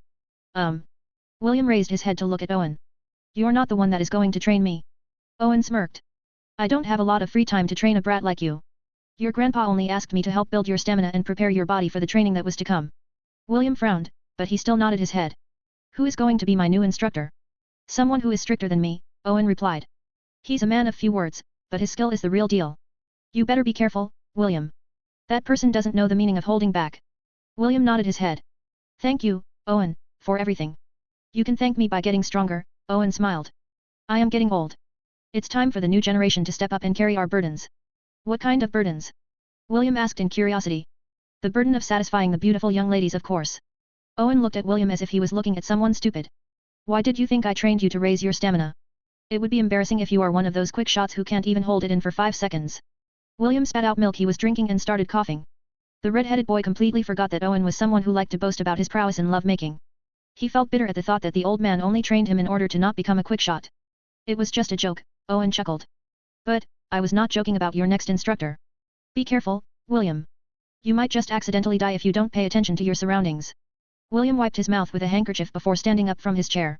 I'm off. Once again, thank you for everything. William bowed to show his respect for the life magus who had trained him for 2 months. Although it was short, Owen did a good job in strengthening his body through rigorous training. Go. Owen shooed him away with a hand. Don't keep him waiting. Also, Ella, stay here. You're not allowed to accompany William. Me. You should also start your training. Don't you want to protect William? Me. Good. Owen stood up. Follow me. Ella nuzzled William, and the latter gave her a brief hug before the two of them parted ways. There was no need to exchange any words between the two of them. Both of them wanted to become strong, and this was the perfect opportunity to do that. The silent forest was located 2 miles away from the south of Lant. Like the name suggested, the forest was eerily silent. You could not hear the sound of birds, beasts, or even insects from within this forest. It was a forest devoid of living things with the exception of plants and trees. William had been here once in the past when James took him to look for special herbs. Although this forest had no living animals and insects within, it was rich in flora and was a good place to look for rare herbs that grew in the wild. Owen had told him that his instructor was waiting for him at the center of the forest, so William thought that he just needed to head to the clearing that the locals of Lant refer to as Hoya. Along the way, the only sound that William heard was his own footsteps. For some reason, it unnerved him. Then it happened. The whistling of wind whispered in William's ears. A few seconds later he felt a searing pain hit his back. He staggered forward and almost dropped to the ground when another whistling sound reached his ears. William didn't know what was happening, but his body moved on reflex and dodged to the side. It was at that moment when he saw an arrow passing mere inches from his left shoulder. The arrow hit the tree trunk before bouncing off a few meters away from him. One quick glance and William recognized it as a blunt arrow usually used for hunting small game like rabbits and squirrels. Before William could even understand what was happening, more whistling sounds echoed through the forest. The red-headed boy immediately hid behind a tree as several blunt arrows harmlessly bounced off its bark. "Who are you?" William roared. "Why are you attacking me? Are you my new instructor?" William perked his ears to listen to a reply, however, none came. Instead, he heard another whistle, but this time, it sounded different. The shepherd didn't dare to move from his hiding place because he thought that he was safe as long as he stayed in place. What happened next proved him wrong. A loud clap was heard as the tree that William used as a shield exploded before his eyes. A shockwave formed and it sent the young boy slamming into another tree without knowing what happened. William felt his entire body aching, but his instinct screamed at him to run. He immediately activated his movement technique, Heavenly Phantasm, that he learned from the Disciple of Thunder. The shepherd planned to leave the forest in order to escape from whoever it was that was attacking him. However, the attacker, hidden in the shadows, didn't allow him to have his way. Several explosions that almost tore William in half prevented him from realizing his goal. Left with no other choice, William changed directions and ran towards the center of the forest where his instructor would be waiting for him. On that day, the silence of the forest was broken as William ran for his life. Whenever he heard any kind of sound, be it a whistle or a subtle hiss, he would immediately zigzag between the trees in an attempt to use them as shields. As William drew closer to his destination, the more intense his feeling of dread became. It was as if he was still inside the trial of courage and he was fighting against the Cyclops on his own. Only this time, without his powers. The young boy didn't understand why he was feeling this way. He clearly knew that his opponent was a human and yet, it felt as if he was facing off against a millennial beast that specialized in long-range attacks. Usually, it only took 2 hours on foot to reach the center of the forest. However, several hours had passed, and yet, William had still not reached his destination. More like, he had lost his sense of direction because of the consecutive attacks that forced him to evade repeatedly. Without knowing which way was which, William was forced into a battle of attrition against his unknown assailant. However, in this battle, the shepherd was on the losing side. Due to his current situation, he was forced to use his physical abilities to their limits. He ran, he jumped, he dodged, he rolled, he did everything in his power to prevent himself from getting hit by the arrows that seemed to have a life on their own. Finally, everything became dark as the sun set in the west. William was very exhausted, and hungry. The sound of his stomach growling echoed in the forest. He didn't have any time to take a break to eat anything. The only thing he managed to do was to drink some water from the water flask inside his storage ring. In order to avoid getting hit, William had focused all his concentration on his sense of hearing, and didn't care of anything else aside from evading the merciless attacks that came from various directions. Before he knew it, he collapsed on the ground panting. His body had finally reached its limit. He tried to prop himself off the ground, but his body refused to move. It was then when William heard the familiar sound of the whistling wind and then, darkness descended upon him as he lost consciousness. Chapter 93, Inside the Silent Forest Part 2. When William opened his eyes, he found himself in the same place where he lost consciousness. The only difference was that there was a leather sack bag a meter away from his face. The young boy gingerly moved his aching body as he forced himself to a sitting position. When he opened the leather sack, he found a water flask, beef jerky, and a small bottle of recovery potion. William wolfed down the beef jerky with a vengeance. He was starving and he ate the jerky as if it was the most delicious thing in the world. When he was done eating, he drank half the water from the flask. The young boy allowed himself to relax for a few minutes before drinking the recovery potion to ease the pain in his body. I'd better find a place to stay for the night, William thought as he scanned his surroundings. It was not hard to find a place to rest, but the boy was worried that his unknown enemy would attack him during the night. The red-headed boy shuddered at that possibility. William was not stupid. When he saw the leather sack, he knew that the one who attacked him was the one responsible for the next stage of his training.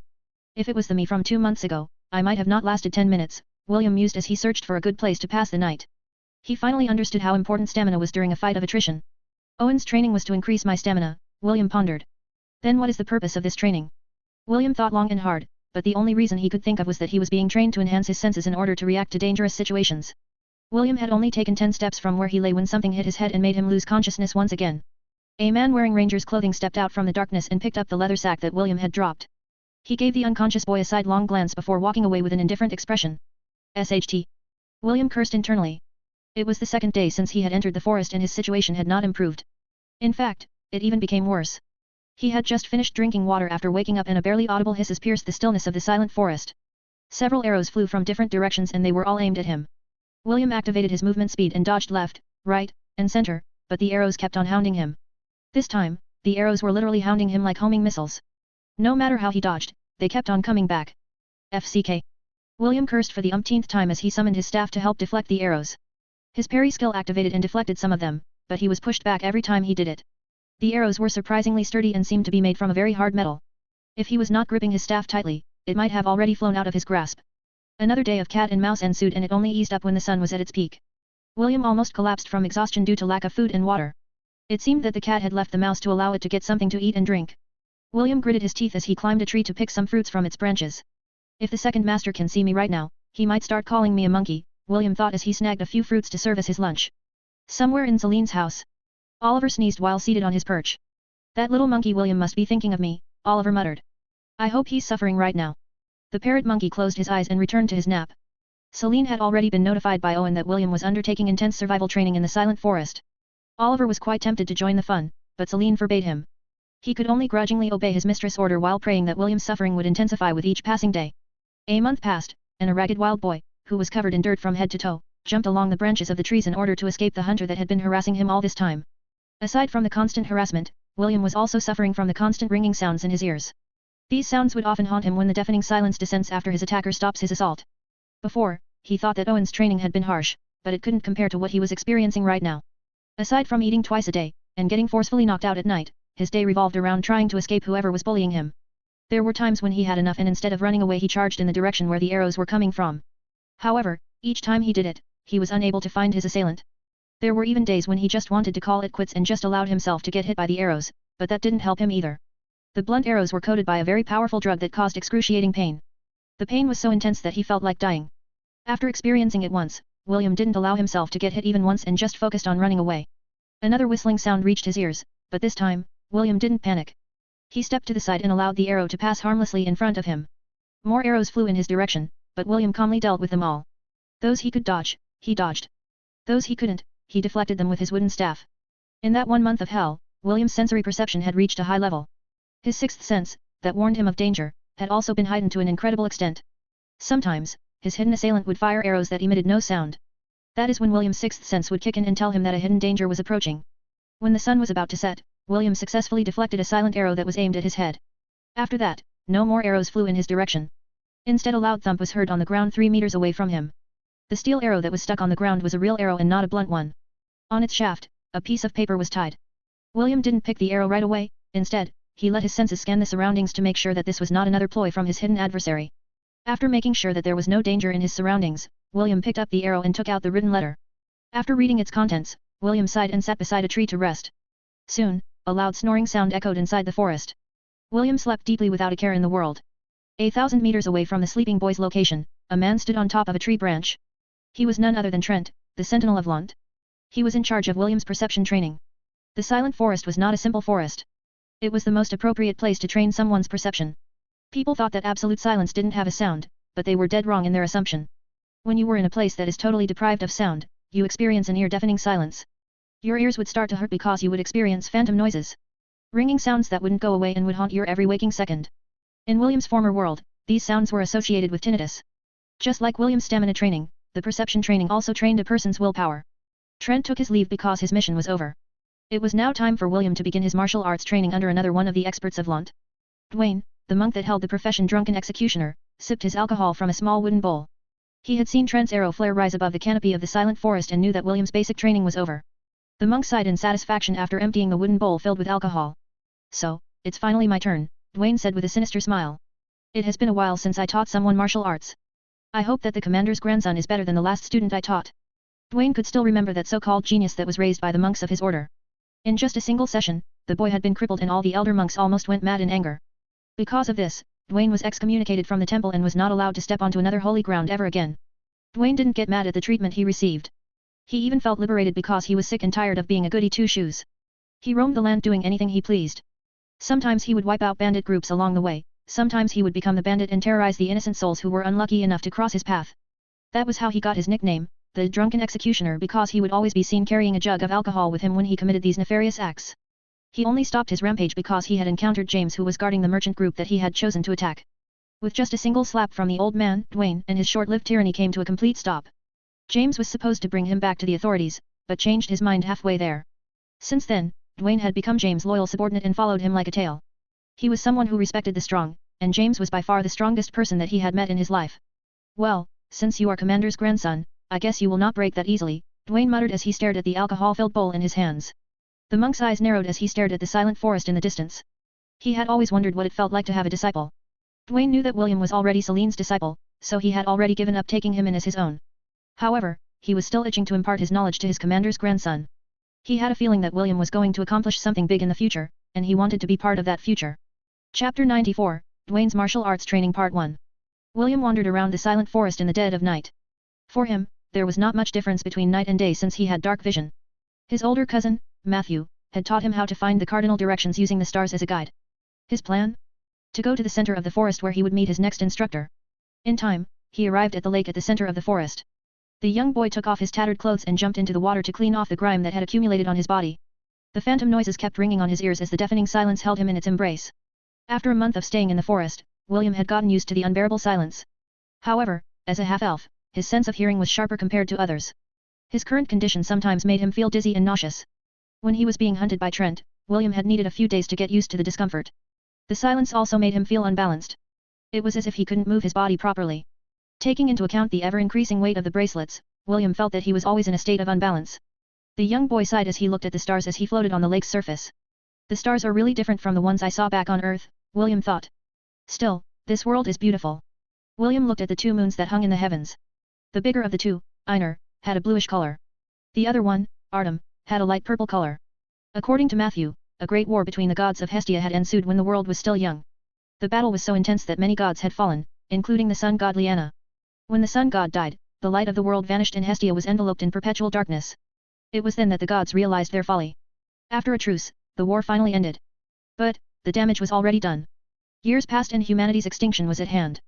In an attempt to stave off the extinction of mankind, the twin goddesses, Einar and Artem, sacrificed themselves in order to end the dark era of mankind. The two beautiful moons bathed the world with its soft light and with it, the humans gained the power to fight back. A few years later, the new god of the sun, Felix, was born. His light pierced the darkness of the night and illuminated the land with his radiance. These three gods watched over mankind. One during the day, two during the night. That was how the dark era ended, and humanity flourished once again. William sighed as he remembered the gods that had given him their blessing. Gavin, Issei, Lily, and David. As if waiting for that cue, he received a notification from the system. Ding! Congratulations! Host has received a 90% discount coupon. This coupon will give you a 90% discount on any item from the God Shop. Ding! Special quest acquired. Special quest, Birth of a Warrior 1. This is a chain quest. The next quest will appear after the host clears the quest's condition. Complete the basic training for one job class. Reward, 1000 God points. Special quest. William frowned. It took him a few minutes to remember that he had indeed gained this new function after meeting the gods and clearing the trial of courage. William opened the God Shop and saw countless items for sale. It was very similar to an online shopping site where you could order anything and have it delivered straight to your doorstep with a click of a button. For a brief moment, the ringing in his ears disappeared followed by a sense of excitement. He spent the night browsing the God Shop in search of items that would prove useful for his journey through this new world of Hestia. Dwayne arrived at the clearing and saw a sleeping William beside the lake. The boy had drool spilling from the corner of his lips, which made the monk chuckle. He walked towards the unsuspecting boy, and was about to kick him to the lake when William's eyes fluttered open. The red-headed boy rolled to the side and immediately propped himself from the ground. He then summoned his wooden staff and took on a defensive position. Dwayne nodded his head in appreciation as he gazed at the boy who was looking at him with vigilance. Trent's training wasn't wasted on you. The monk-eyed William engaged his current strength. His stamina is at the silver rank, and his perception awareness is at least in the initial stages of the gold rank. Not bad for a 10-year-old. Dwayne took a step forward, and William jumped back. The shepherd looked at the monk vigilantly and prepared himself to run away at the first sign of danger. Relax, I'm not here to hurt you, Dwayne raised both of his hands in surrender. At least not yet. William still didn't lower his guard. He recognized Wayne. He was one of his grandpa's trusted men, but he wasn't close to him. The young boy's instinct was telling him that this person was very dangerous. Let me formally introduce myself. The name is Dwayne, Dwayne said with a smile. I am here to teach you the basics of martial arts. I hope the two of us get along. William replied hoarsely. I look forward to your teaching. Dwayne nodded his head. Now, for our first lesson, put away that stick in your hand. You won't be needing it. What I will be teaching you is unarmed combat. That means that you don't need any weapons. I will train your body to become a weapon. William reluctantly returned the staff to his storage ring, but he didn't lower his guard. He had become a bit paranoid due to the relentless attacks he'd suffered for an entire month. Okay, since we've finished our introductions, you will start calling me master from now on, Dwayne stated. But, I already have a master. Then you can call me second master. I already have a second master, William replied in an awkward manner. Oliver, the parrot monkey had told him to call him second master during their training, and the half-elf had already gotten used to calling Oliver that. Dwayne waved his hand as if it was not a big deal. Then just call me third master. What I am about to teach you is the secret arts of my sect. I mean, the secret art of my ex-sect. Despite Dwayne having been excommunicated from the sect, he had already mastered everything he needed to learn while he was at the monk temple. William frowned, but still nodded his head. Oliver had already explained to him that there were times when a single disciple had several masters. This was not uncommon in Hestia. Also, Celine knew that William would only be restricted if she prevented him from studying from the masters in Lant. With the ability to learn any kind of profession, it was inevitable that William would have several masters in order to guide him along the right path. William greets third master. William placed his hand over his chest and bowed. Good. Dwayne laughed as he approached the boy. Don't worry. I'll make sure that you won't regret calling me your master. And so, William's monk training started. Dwayne had jokingly told him that he should shave his head according to custom. However, William adamantly rejected this idea. He really liked his hair and didn't want to be bald like Dwayne. Okay, I want to assess your current level in martial combat. Dwayne stood 10 meters away from William. Come at me and don't hold back. William roared and charged at Dwayne using his movement technique. He circled around the monk and used his speed to his advantage. True to his word, the monk stood completely still and waited for William to initiate his attack.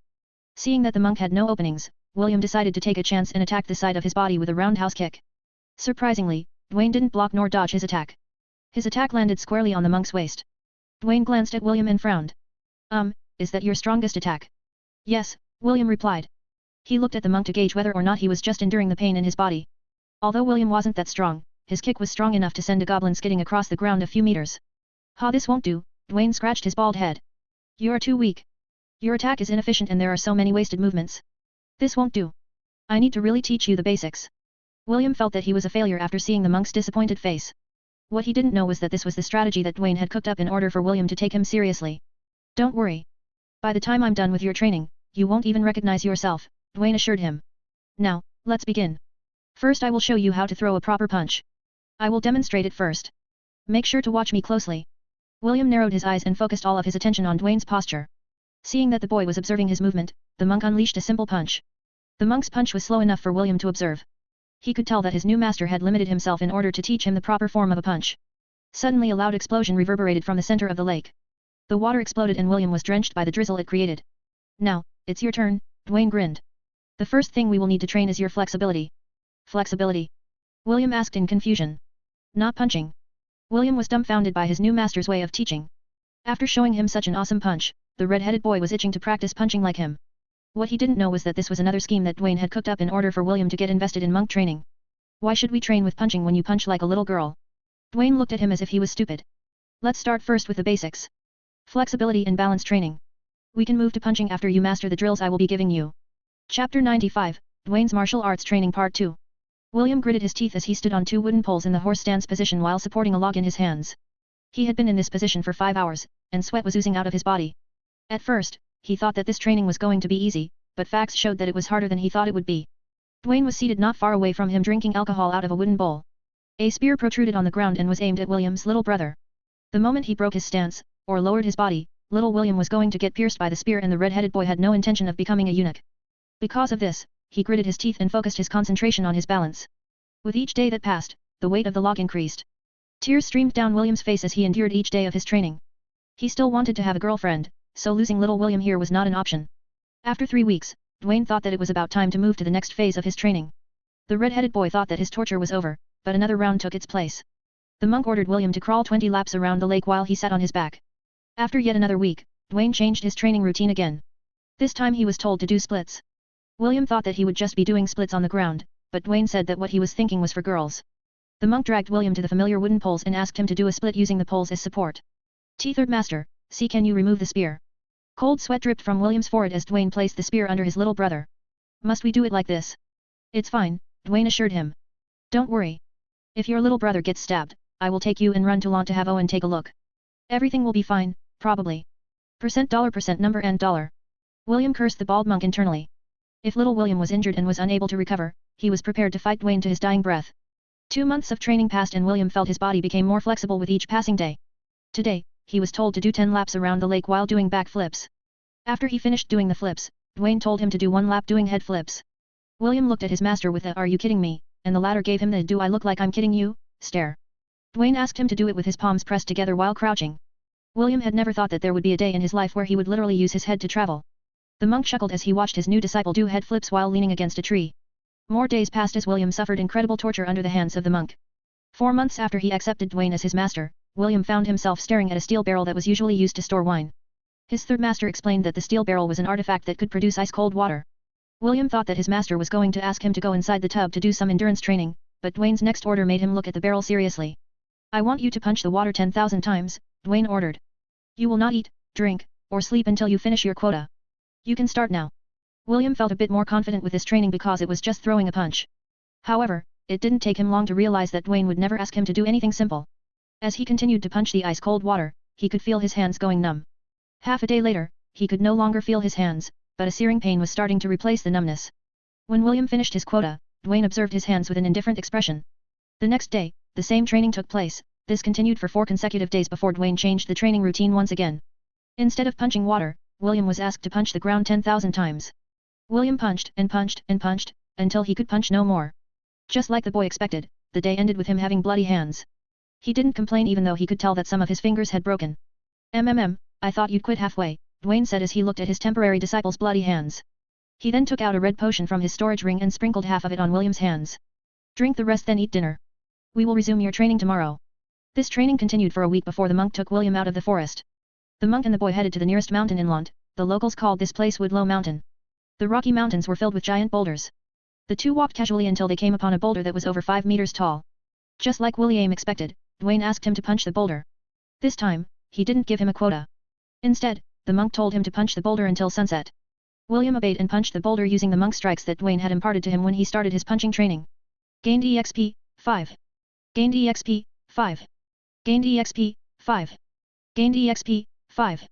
The reason why William endured punching the ground and punching the boulder was because he realized that he could gain experience points while doing these training exercises if he used the appropriate job class for it. The one who gave him this advice was the system, and William became more motivated with each punch he delivered. He no longer cared if he bled or broke his bones, because he knew that Dwayne wouldn't allow him to become crippled. Besides, his fists were now stronger compared to when he started his training. William was sure that he would gain a lot of experience points before they passed their breaking point. The first few experience points he gained were all allocated to the skill Unarmed Mastery. Unarmed Mastery 10/10. You are skilled at fighting while unarmed. Adds +20 enhancement bonus to strength. Increase unarmed damage by 20%. Of course, as William gained more experience points, his list of passive abilities for the monk class also increased. Stunning Fist 10/10. Adds +10 enhancement bonus to dexterity. Each unarmed strike has a 5% chance to stun your opponent. Crane Stance Mastery 5/5. While using this style you gain +10 enhancement bonus on vitality. You mimic the stance of a crane, holding your arms in an imitation of a crane's wings and using flowing, defensive motions that are perfect for counter-attacking your enemy. Allows you to move fluidly within 3 square meters from where you stood. Deflect range attacks 5/5. Gives you a 30% chance to deflect projectile attacks aimed at you. The chances of deflection lowers by 1% for each projectile aimed at you. Diamond Fist. Needs 10 skill points to unlock. Makes your fists as hard as diamonds when doing unarmed strike. Overwhelming Strike. Needs 5 skill points to unlock. Once a day you can deliver one full-powered unarmed strike that contains all of your strength. Damage dealt is equivalent to your strength stat multiplied by 20. Even though it was painful, William endured and kept on pummeling the boulder as if his life depended on it. He was using the crane stance in order to allow his body to adapt to the fighting style. Just like the system said, warriors grew strong through repetition. With every perfect punch he delivered, William's technique was slowly being refined. Even Dwayne, who was observing from a distance, couldn't believe that William managed to get this far only after a few months of training. Chapter 96, Dwayne's Martial Arts Training Part 3. I knew I was a good instructor. Dwayne praised himself. That so-called genius brat from the temple only became crippled because he was not good enough. This brat is the real deal. Dwayne felt very smug because of how much William had improved since he began his martial arts training. He was even very tempted to negotiate with Celine to have William be an official disciple to both of them. I'll ask her when we return to Lund, Dwayne mused. I can't wait to take this brat to the temple and let him face off against those so-called wannabe prodigies. My fists are itching just thinking about it. After William has completed his punching training, the monk then taught him his very own kicking techniques. The red-headed boy's determination to learn martial arts was pushing him to take each of Dwayne's lessons seriously. Dwayne was in such a good mood that after William mastered his kicking techniques, he also taught him some sneaky palm strikes that were highly effective in close combat. After finishing William's basic training, he taught him the monkey staff martial style as a freebie. This technique looked like one was clowning around and only trying to provide a means of entertainment. However, when put to the test, it allowed William to do stunts with his wooden staff that could deal serious injury to his enemies when they least expected it. Ha! With a shout, William used a sidekick in order to break Dwayne's balance. However, the latter simply used his foot to neutralize the boy's attack. Pressing both of his palms on the ground, William unleashed a flurry of kicks that forced Dwayne to back off. When William completed his training regimen, Dwayne decided that the boy was now ready for actual combat. Using several artifacts to lower his rank and physical prowess, Dwayne sparred with William to develop his disciple's battle sense. Right now, Dwayne's physical strength was in the initial stages of the silver rank. Ironically, William's combat prowess was already in the initial stages of the gold rank. Although William was a realm higher than Dwayne in their duel, the boy lacked Dwayne's battle experience to get the upper hand. With a simple palm strike, Dwayne sent William flying a few meters from where he stood. He didn't do any follow-up attacks and waited for the boy to recover his bearings. The crane style is a defensive style, not an offensive one, Dwayne reminded. Although it can be used offensively, when dealing with a foe stronger than you, it would be best to stick to what the style is capable of. Yes, Third Master, William replied as he executed the crane stance. I will remember your teachings. Dwayne smiled and took the role of the aggressor. The two once again collided in a flurry of punches, kicks, and palm strikes. William got pushed back again and again, but he would always stand up each time he fell. As days turned into weeks, and weeks turned into months, William's battle style had finally taken form. Dwayne felt proud because the young boy had surpassed his expectations. It made him realize that having a disciple wasn't such a bad idea. The only problem was, there were not many children who were as capable as William. I hope Celine will agree to my request, Dwayne sighed. Maybe I can bribe her with artifacts or treasures. I really want William to become my official disciple. It's not unheard of for a disciple to have two, or even several, masters. While Dwayne was deep in his thoughts, William was currently doing a lap around the lake using handstands. If Oliver were to see him, he would definitely tease the young boy and call him a monkey. A year passed as William studied under Dwayne's tutelage. The monk was very satisfied with his temporary disciple's performance. If not for the fact that the boy needed to do other kinds of training, he would have insisted that he stay with him in order to learn higher forms of martial arts. Right now, William's battle prowess in unarmed combat was gold-ranked. What Dwayne didn't know was that in that 1 year of intensive training, William had reached the max level of his monk job class. William managed to achieve this feat through pain and suffering. Even during his rest period, he would continue to punch boulders. If there were no boulders to punch, he would punch the ground. Sadly, he was not able to ascend the monk job class to the next level because there was a requirement. William needed to visit a monk temple and offer a prayer to the gods before this job class could be upgraded. Dwayne didn't skimp on William's combat training and the two sparred almost every day after William had mastered his fighting style to a passable grade. Because of the constant one-sided beating he received from Dwayne, the red-headed boy's battle sense had improved by leaps and bounds. Owen had helped him to increase his stamina. Trent had taught him to enhance his perception. And Dwayne taught him martial arts which combined everything that he had learned in a fighting style that suited him. Although you have only been my disciple for a short period of time, I'm very proud of you, Dwayne said with a smile as he patted William's shoulder. Our lessons end here. It's time for you to go to the next part of your training. Thank you, Third Master, William replied and gave Dwayne a deep bow of gratitude. He, too, felt reluctant to stop his training with the bald monk because he could feel that he still had a lot to learn. Even so, he knew that this was the curse of the jack of all trades. He could never focus on one class alone if he wished to increase his repertoire. Let's go back to Lond, Dwayne grinned. Your next instructor said that you can have 2 days off before you start your archery training. William returned his master's grin as he nodded his head in acknowledgement. The boy looked in the direction of Lond with anticipation. He was looking forward to the next set of training that was waiting for him. Chapter 97, Hitting the Target Part 1. Call me, Big Brother, William said slowly. Bigbrother. Call me Grandpa, James coaxed. Grandpa.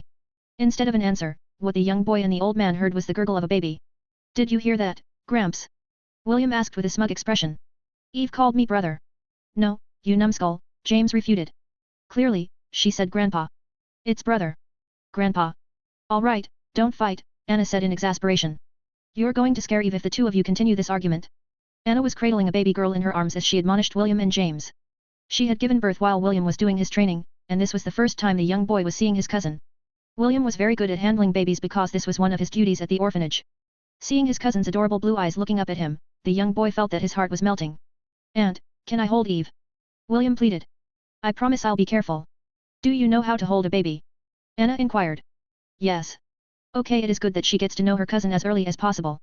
When Anna passed Eve to William, the little girl's face scrunched up like it was about to cry. Fortunately, the red-headed boy had already anticipated this scenario and lightly rocked the baby in his arms while humming a tune. Eve looked up at her older cousin and started making gurgling sounds. William wasn't able to stop himself from kissing the baby on her forehead. He then lightly swayed from side to side as he continued humming a tune. Soon, Eve was fast asleep in William's embrace, which surprised Anna and James. I didn't know that you were so good at handling babies, Anna said with a smile. William only returned the smile as he handed Eve back to his aunt. He couldn't possibly tell her that he had a lifetime's worth of experience when it comes to handling babies and little children. I'll come back again to play with you after I finish my training, Eve. William kissed the baby's cheek before bidding his grandpa and aunt goodbye. Today was the day where he would meet his next instructor, and he was told to go to the valley where the goats usually went to graze. When he arrived at his destination, a familiar scene appeared in front of his eyes. Hundreds of sheep and goats grazed within the pasture as the shepherds watched over them. His gaze automatically sought out his herd, but he didn't see any of them. They were not around in their usual place, and William couldn't find them anywhere. Are you looking for your herd? John approached him with a smile. Yes, William answered. Uncle John, where are they? They are undergoing training right now. John smirked. So, are you ready to go? William nodded his head in understanding. I look forward to our lessons, Uncle John. Me, too. John chuckled as he patted William's shoulder. He then looked up in the sky where a hawk could be seen circling around them. Blitz, let's go. A sharp screech pierced the air as the hawk grew in size and flew towards the ground. Hang on tight, John said as he grabbed William's waist and jumped into the air. They landed perfectly on the hawk's back. William had never ridden a flying beast before, and it made him feel slightly anxious. Seeing his reaction, John didn't say anything and simply supported the young boy's body as the hawk flapped its powerful wings to fly high into the sky. Do you know what your next lesson is? John asked in a teasing tone. No, William answered nervously. Does it have something to do with flying? Well, not exactly. It's more about falling. John grinned. William's body shuddered and he immediately clung to John's body like a leech that was unwilling to let go. John laughed as he patted the boy's head. I was just joking. It was just a joke. Uncle, please don't make those kinds of jokes, William pleaded. John nodded and didn't say anything else along their journey. The two traveled for an hour before Blitz landed in a place that William had never visited before. The place somehow reminded him of the silent forest, but there was one big difference. This place was teeming with life and the roars of various beasts could be heard from within the forest. Uncle John, where are we? William asked. The vast expanse of forest was making him uneasy. Due to his perception training, he could tell that the forest in front of them was a very dangerous place to be. This is the outer perimeter of the Strathmore Forest, John answered. It is the entrance to one of the forbidden lands in the southern continent. Strathmore Forest? Wait. Don't tell me this place is, William looked at John in shock. He might not have come to this place, but he had heard many stories about it. Strathmore Forest, the forbidden land that was located in the southern continent, and was said to house one of the handful of calamity-class beasts in the entire world. This beast that had lived for thousands of years had already stepped into the ranks of demigods. It was none other than the home of the nightmare behemoth, Kyang-chi. A/N, read it as Ki-Yong-Ki. Relax, we are only at the outside perimeter, John stated. The Strathmore Forest extends for hundreds of miles and the big boss is located at the farthest end. He wouldn't be so bored as to find trouble with two little ants like us. Besides, only those below the age of 20 can enter the forbidden lands. Uncle John, I'm only 11 years old. I know. Can I go home now? Of course not, John firmly gripped William's shoulder. Don't worry, we won't be going to the depths of the forest. We'll just play at the outer perimeter. Aren't you excited? Yeah. I'm so excited. William said in a sarcastic tone. John chuckled and took out a small bow and a quiver filled with arrows from his storage ring and handed it to William. Have you used a bow before? John asked. No, William replied. The reason why I brought you here is to teach you archery, John explained. Bear in mind that we will not leave here until I am satisfied with your performance. Do I make myself clear? Yes. William nodded his head. To be honest, he had always wanted to learn archery. When he was still back on Earth, he would often go near the archery club to peek at Belle's archery practice. Not only was she the #1 beauty in the academy, she was also a very talented archer that had won many awards and gold medals from competitions all over the country. William had often thought of joining the archery club in order to be close to her, but his ailment prevented him from doing so. The image of the black-haired beauty made William grip the bow in his hand tightly. Although he wasn't able to learn archery on Earth, it was not too late to learn it on Hestia. I like your eyes, John praised as he looked at William's light green eyes that were burning with determination. In order to learn archery, you must first learn how to hold the bow. John demonstrated the proper bow stance using his own bow and showed William the step-by-step process on how to aim and fire an arrow. William immediately asked the system to change his subclass to archer. He had a feeling that he could gain experience points for his archer class the way he did for his monk class as he continued his training. A month after John and William arrived at the outskirts of the Strathmore Forest. Thunk. The sound of an arrow hitting its target echoed in the distance. The wooden arrow hit the mark that John had painted on a tree that served as William's target practice. William had a smug expression on his face as he looked at John in anticipation. How is it? Disappointing, John replied as he gave the arrow a sidelong glance. Your shooting is a textbook example of how to hit a target. Uncle, what's wrong with that? William was perplexed. Isn't the objective to hit the target? Indeed. However, you are not using your own ability to hit the target, John frowned. I don't know how you are doing it, but this is not the right way to learn archery. It's like you are using some kind of cheat and it will not be beneficial for your growth in the long run. William averted his gaze because he was feeling guilty. John was right, he was using the passive abilities that he had learned while learning how to shoot arrows. I agree with John. Using your passive skills will not be beneficial to you in the long run. William sighed as he opened his archer skill tree to look at the 3 skills that he had learned during his 1 month of archery training. Precision aiming 10/10. When you focus your concentration on aiming, your attack becomes very accurate. Adds +10 enhancement bonus to dexterity. Improved concentration 1/10. Greatly enhances your concentration when aiming at your targets. Adds +2 enhancement bonus to dexterity. Long distance aiming 5/5. Allows you to focus your aim at great distances. Increase range of sight by 250 meters. Requirements, bow or crossbow weapons. After thinking long and hard, William asked the system if he could help him with the current situation. Host, the solution is really simple. Oh. I'm listening. All we need to do is disable the abilities of the archer class. You can still gain experience points as you continue your training, but you will be unable to use the skills under the archer skill tree. Perfect. Let's do that. Understood. Disabling archer skill tree. Disabling successful. System, disable the abilities of the shepherd job class as well. Understood. Disabling shepherd job class successful. William could feel significant changes in his body due to the loss of the passive skills that increased his stats. The young boy knocked an arrow on his bow and aimed at the marked target in the distance. This time, he could barely see the target using his normal vision. When William released the arrow, John noticed significant changes in its trajectory. He was an expert hunter and the young boy's latest attempt made his eyes widen in surprise. Just like he expected, the arrow landed way off its designated target. You could even say that it didn't even make it through its target because it landed 50 meters away from the tree. However, instead of nagging at William, John happily patted the boy's shoulder and gave him a thumbs up. Good. Now, take another shot. Remember, practice makes perfect. John said as he urged William to take another shot. The boy complied and shot another arrow. Just like his previous attempt, the arrow still fell short from his target. Even so, William had a smile on his face. Somehow, he felt that with every failed attempt he made, he was getting closer to standing on equal ground with the young lady who had made his heart skip a beat. Chapter 98, Hitting the Target Part 2. William rolled on the ground as he evaded a wind blade directed in his direction. After regaining his balance, he immediately summoned his bow and took aim. The young boy fired 3 consecutive arrows in rapid succession towards his target. The bird of prey who had shot at William with a wind blade, evaded his attack with swift aerial maneuvers that made William click his tongue in frustration. 3 months had passed since he started his training with John, and his proficiency with the bow had reached the peak of the silver rank. The surprising part about all of this was that William wasn't relying on any job classes. Instead, he had used everything he had learned from his previous instructors and put it into play. Owen's stamina training allowed him to hold his ground in a battle of attrition. Trent's perception training allowed him to read the trajectory of the opponent's attacks so that he could evade them. Dwayne's flexibility training gave William an edge on performing difficult stunts for both attack and evasion as he firmly held the bow in his hand. A shrill cry reverberated in the sky as Blitz warned him of another incoming danger. Another bird of prey flew from the outskirts of the forest in an attempt to rend William with its claws. It seemed that it was the partner of the other one he was engaging in combat, and the two beasts decided to work together to subdue the boy that they intended to eat for lunch. Green-scaled Archaeopteryx. Birds of prey. Threat level, D, high. Cannot be added to the herd. A voracious hunter in the forest, this bird of prey is well known for its viciousness when hunting for food. Able to use wind magic up to the first circle. Blitz. William shouted and the hawk dove from the sky to answer his call. The young boy jumped on the hawk's back and gave the two birds of prey a sidelong glance. If it was only a one-on-one battle, William was confident that he could beat it. However, since its backup had arrived, the young boy decided to retreat. He was not a fool. With his job classes sealed, fighting 2 Class D beasts was suicide. With a flap of its mighty wings, the hawk left the outskirts of the forest and landed near a small camp where its master, John, was waiting for them. How did it go? John asked. William shook his head. John had tasked him to look for suitable prey inside the forest for lunch, but he hadn't seen any beast that was easy to deal with, so he decided to circle around the outskirts in the hope to find an opponent he could take down. After an hour of searching, he finally found a horned rabbit digging into the ground. He was about to go for the kill when he was interrupted by the green-scaled Archaeopteryx. Naturally, the horned rabbit was alerted and immediately ran away. William, on the other hand, engaged the bird of prey because he felt that he could beat it. Unfortunately, the Archaeopteryx was one tough cookie. The two battled for a quarter of an hour before its partner came to its aid, leaving William no choice but to retreat. I guess we'll be having boiled potatoes for lunch. John grinned as he took out 4 potatoes from his storage ring.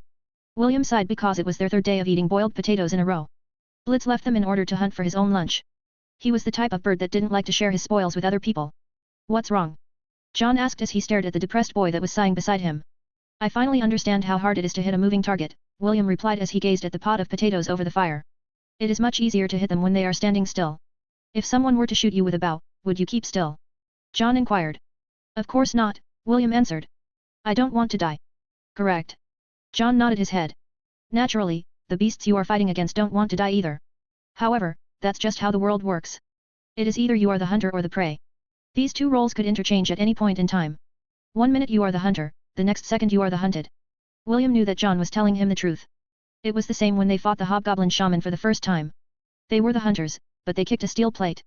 In the end, the tables were turned and the hobgoblin shaman almost wiped out their entire party. Then, how do you hit moving targets? William inquired. He was hoping that John could give him some advice. Predict where they will move next, John replied. This is why I asked you to hunt for our food. You need to use your perception and predict your target's next moves. That way, you will be able to land a hit on them. Predict, William frowned. The movements of the green-scaled Archaeopteryx were too erratic for him to predict. What William didn't know was that aside from archery, John's role was to teach him to read his enemy's body language. All martial artists were proficient in this field, but hunters were the ones who paid extra attention to their targets. Hitting your enemy from a distance is no easy feat. It required strong concentration and perception in order to land a hit on your target's body. John's profession was an aerial cavalier. He was a hunter that specialized in shooting his targets from the air while riding his mount, Blitz. The thing that he was proficient in was hunting moving targets. This was why he was able to hold the Strathmore horned wolf at bay until James and the others arrived as his backup. Another month passed and William had gotten used to hunting on the outskirts of the Strathmore forest. Thanks to John's advice, he was able to hit his target 6 out of 10 tries.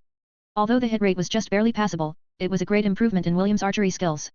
He had just killed a wild boar when he heard the cries of birds in the forest. William's sixth sense warned him that danger was approaching. The young boy didn't even think twice and ran towards the exit for the forest. Although he felt regret for needing to leave the wild boar behind, his life was more important. He had just traveled a mere 20 meters when a black-winged panther lunged at him from the side. William had already jumped to his left, but the panther's claw still managed to land a scratch on his chest.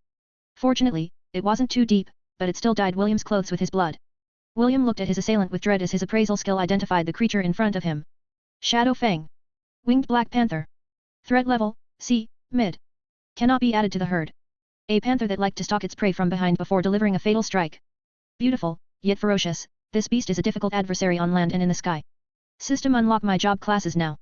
William ordered. He knew that now was not the time to withhold his strength because he was fighting against an opponent that was stronger than his Mama Ella in her war ibex form.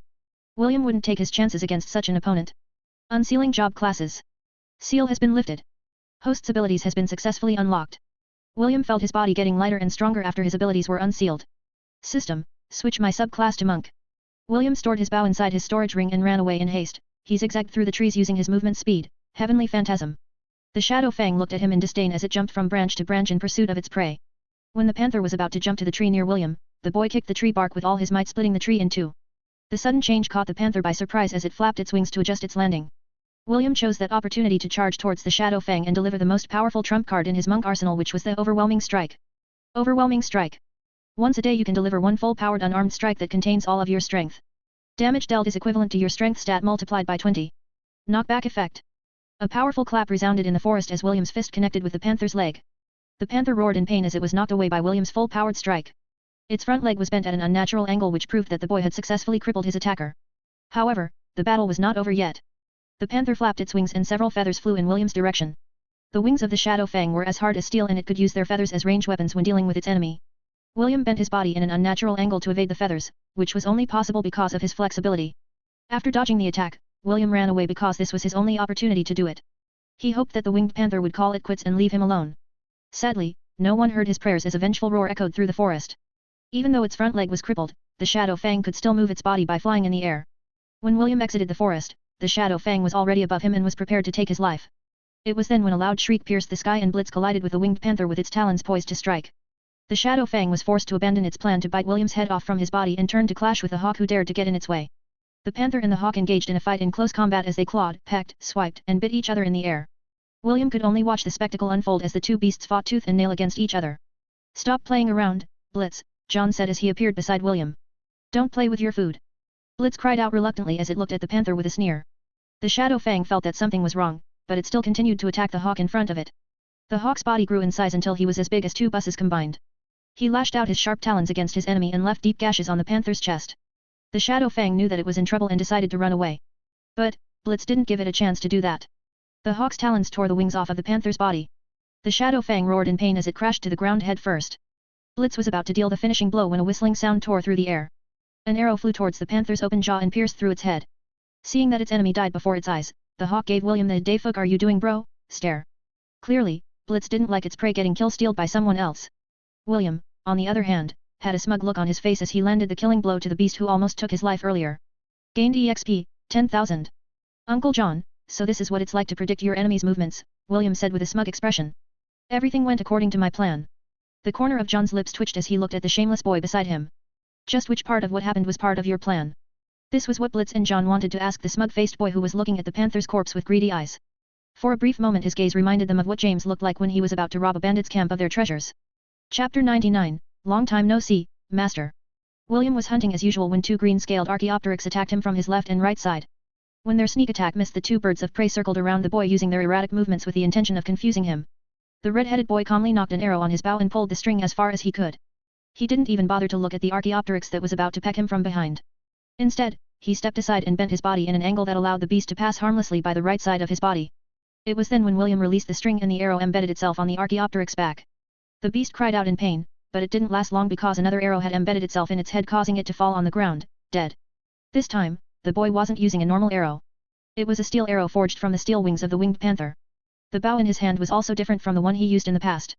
It was a special bow that Barbados had made for him while he was busy training his archery skills.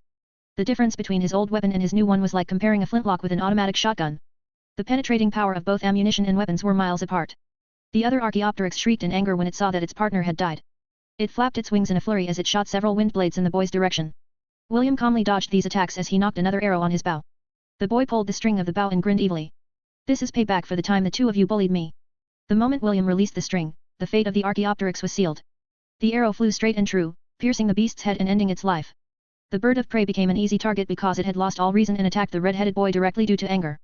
Looks like we're having roasted birds tonight, William muttered as he pressed two fingers over his lips and whistled. A shrill screech answered back and Blitz scooped the two corpses off the ground. The hawk circled one more time and William jumped on its back. Both boy and hawk left the forest and returned to their encampment where John was waiting for them. Just 7 months and you managed to reach the initial stages of the gold rank for archers, John said as he propped his chin with his fingers.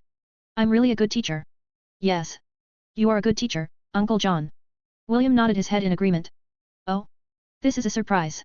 I thought you were going to say that it's not that I am a good teacher, but that you are just a genius. No, William shook his head.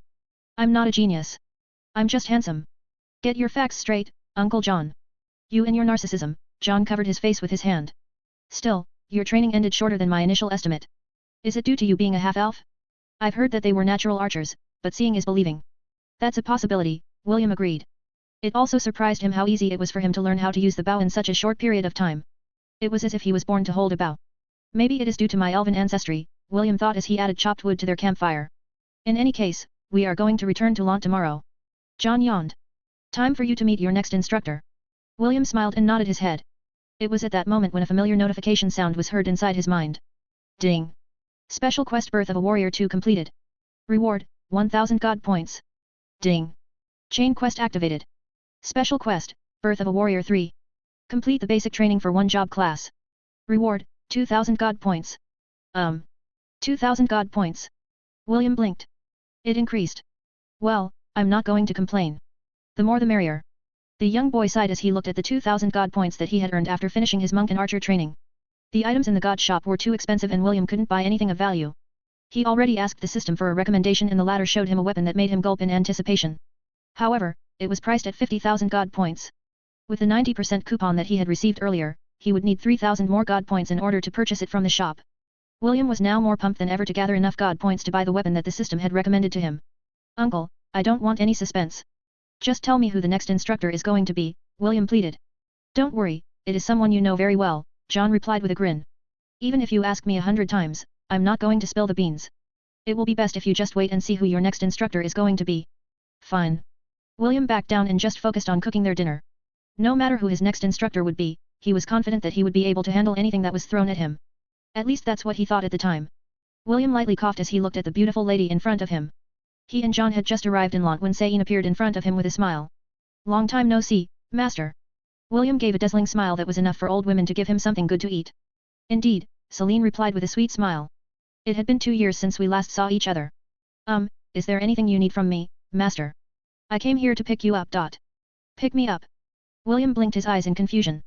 Suddenly a dreadful realization appeared inside his mind. Master, don't tell me.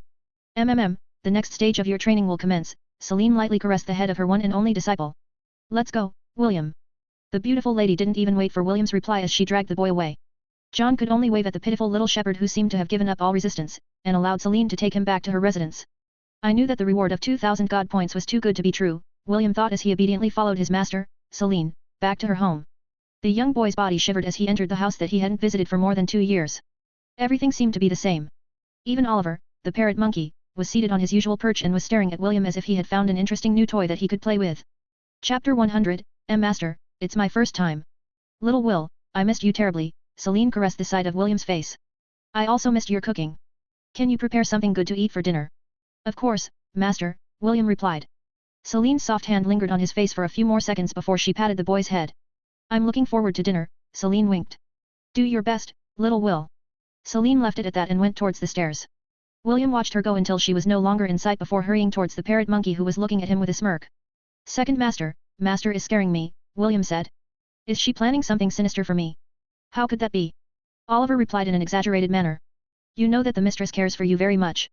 How can she probably do something sinister to you? Being poisoned, cursed, and tortured every day is not considered sinister. William wanted to spit on the parrot monkey's face, but he needed allies right now. When Celine acted like a spoiled, rich, young lady, it meant that she was planning to do something that was enough to give William a fright. Second Master, just spill the beans, William pleaded. Is the Master upset?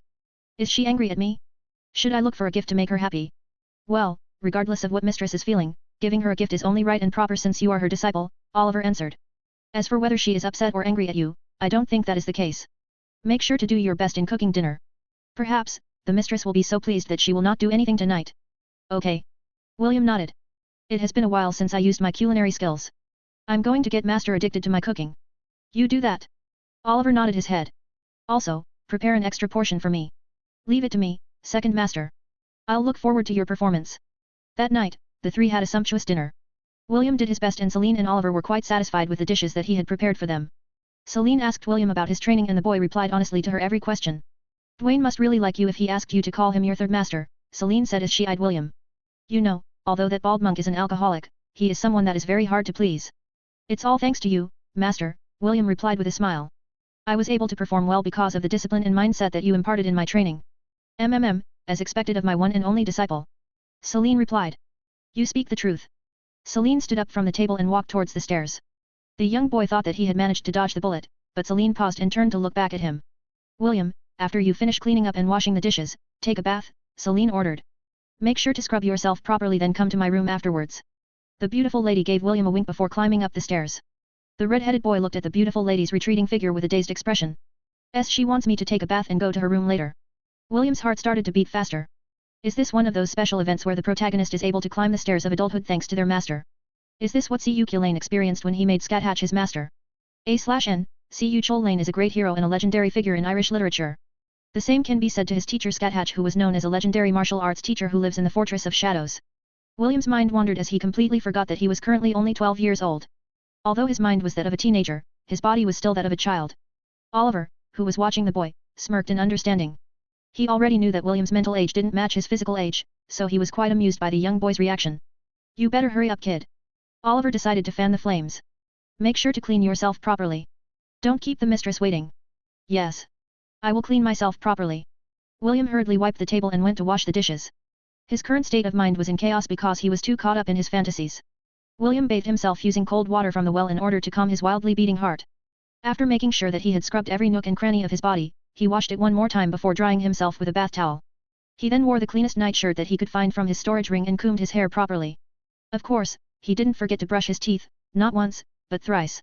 An hour later, he was finally standing in front of his master's door.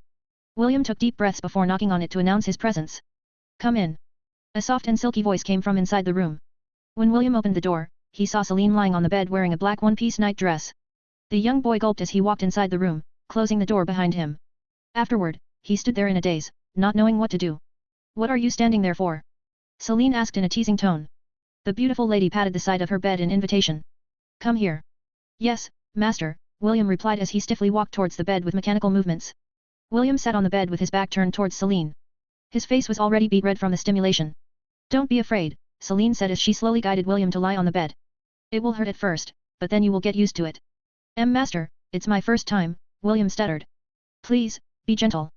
Celine chuckled. Her laugh was like the pealing of bells which made William's heart tremble. I can't promise that I will be gentle, Celine stated as she held the side of William's face with her soft and delicate hands. But I can promise you one thing. This will be a night you will not forget in your lifetime. Celine bent her head until her forehead came very close to William's. A flowery fragrance assaulted the boy's senses, and it made his already flushed face a shade redder. William, do you trust me? Celine asked. Her lips were merely 2 inches away from his. Not really, William replied. But this time, I'll choose to trust you, master. Very well, now close your eyes, Celine said softly. She chose to ignore William's earlier reply. Just relax and let me take the lead. Surrender yourself to the feeling until both of us become one. Why yes. I will surrender myself to master and let her take the lead. Good boy. William closed his eyes and relaxed his body. However, he still puckered his lips and waited for Celine's next move. The beautiful lady saw his expression and almost laughed out loud. She just calmly placed 2 slender fingers to block the boy's lips as she pressed her forehead against his. Synchronization, Celine muttered. William felt his body shudder as he lost consciousness. However, at the very last second, before his senses faded, he felt something soft and warm touch his lips. This was the last thing William remembered before his world was suddenly engulfed in darkness.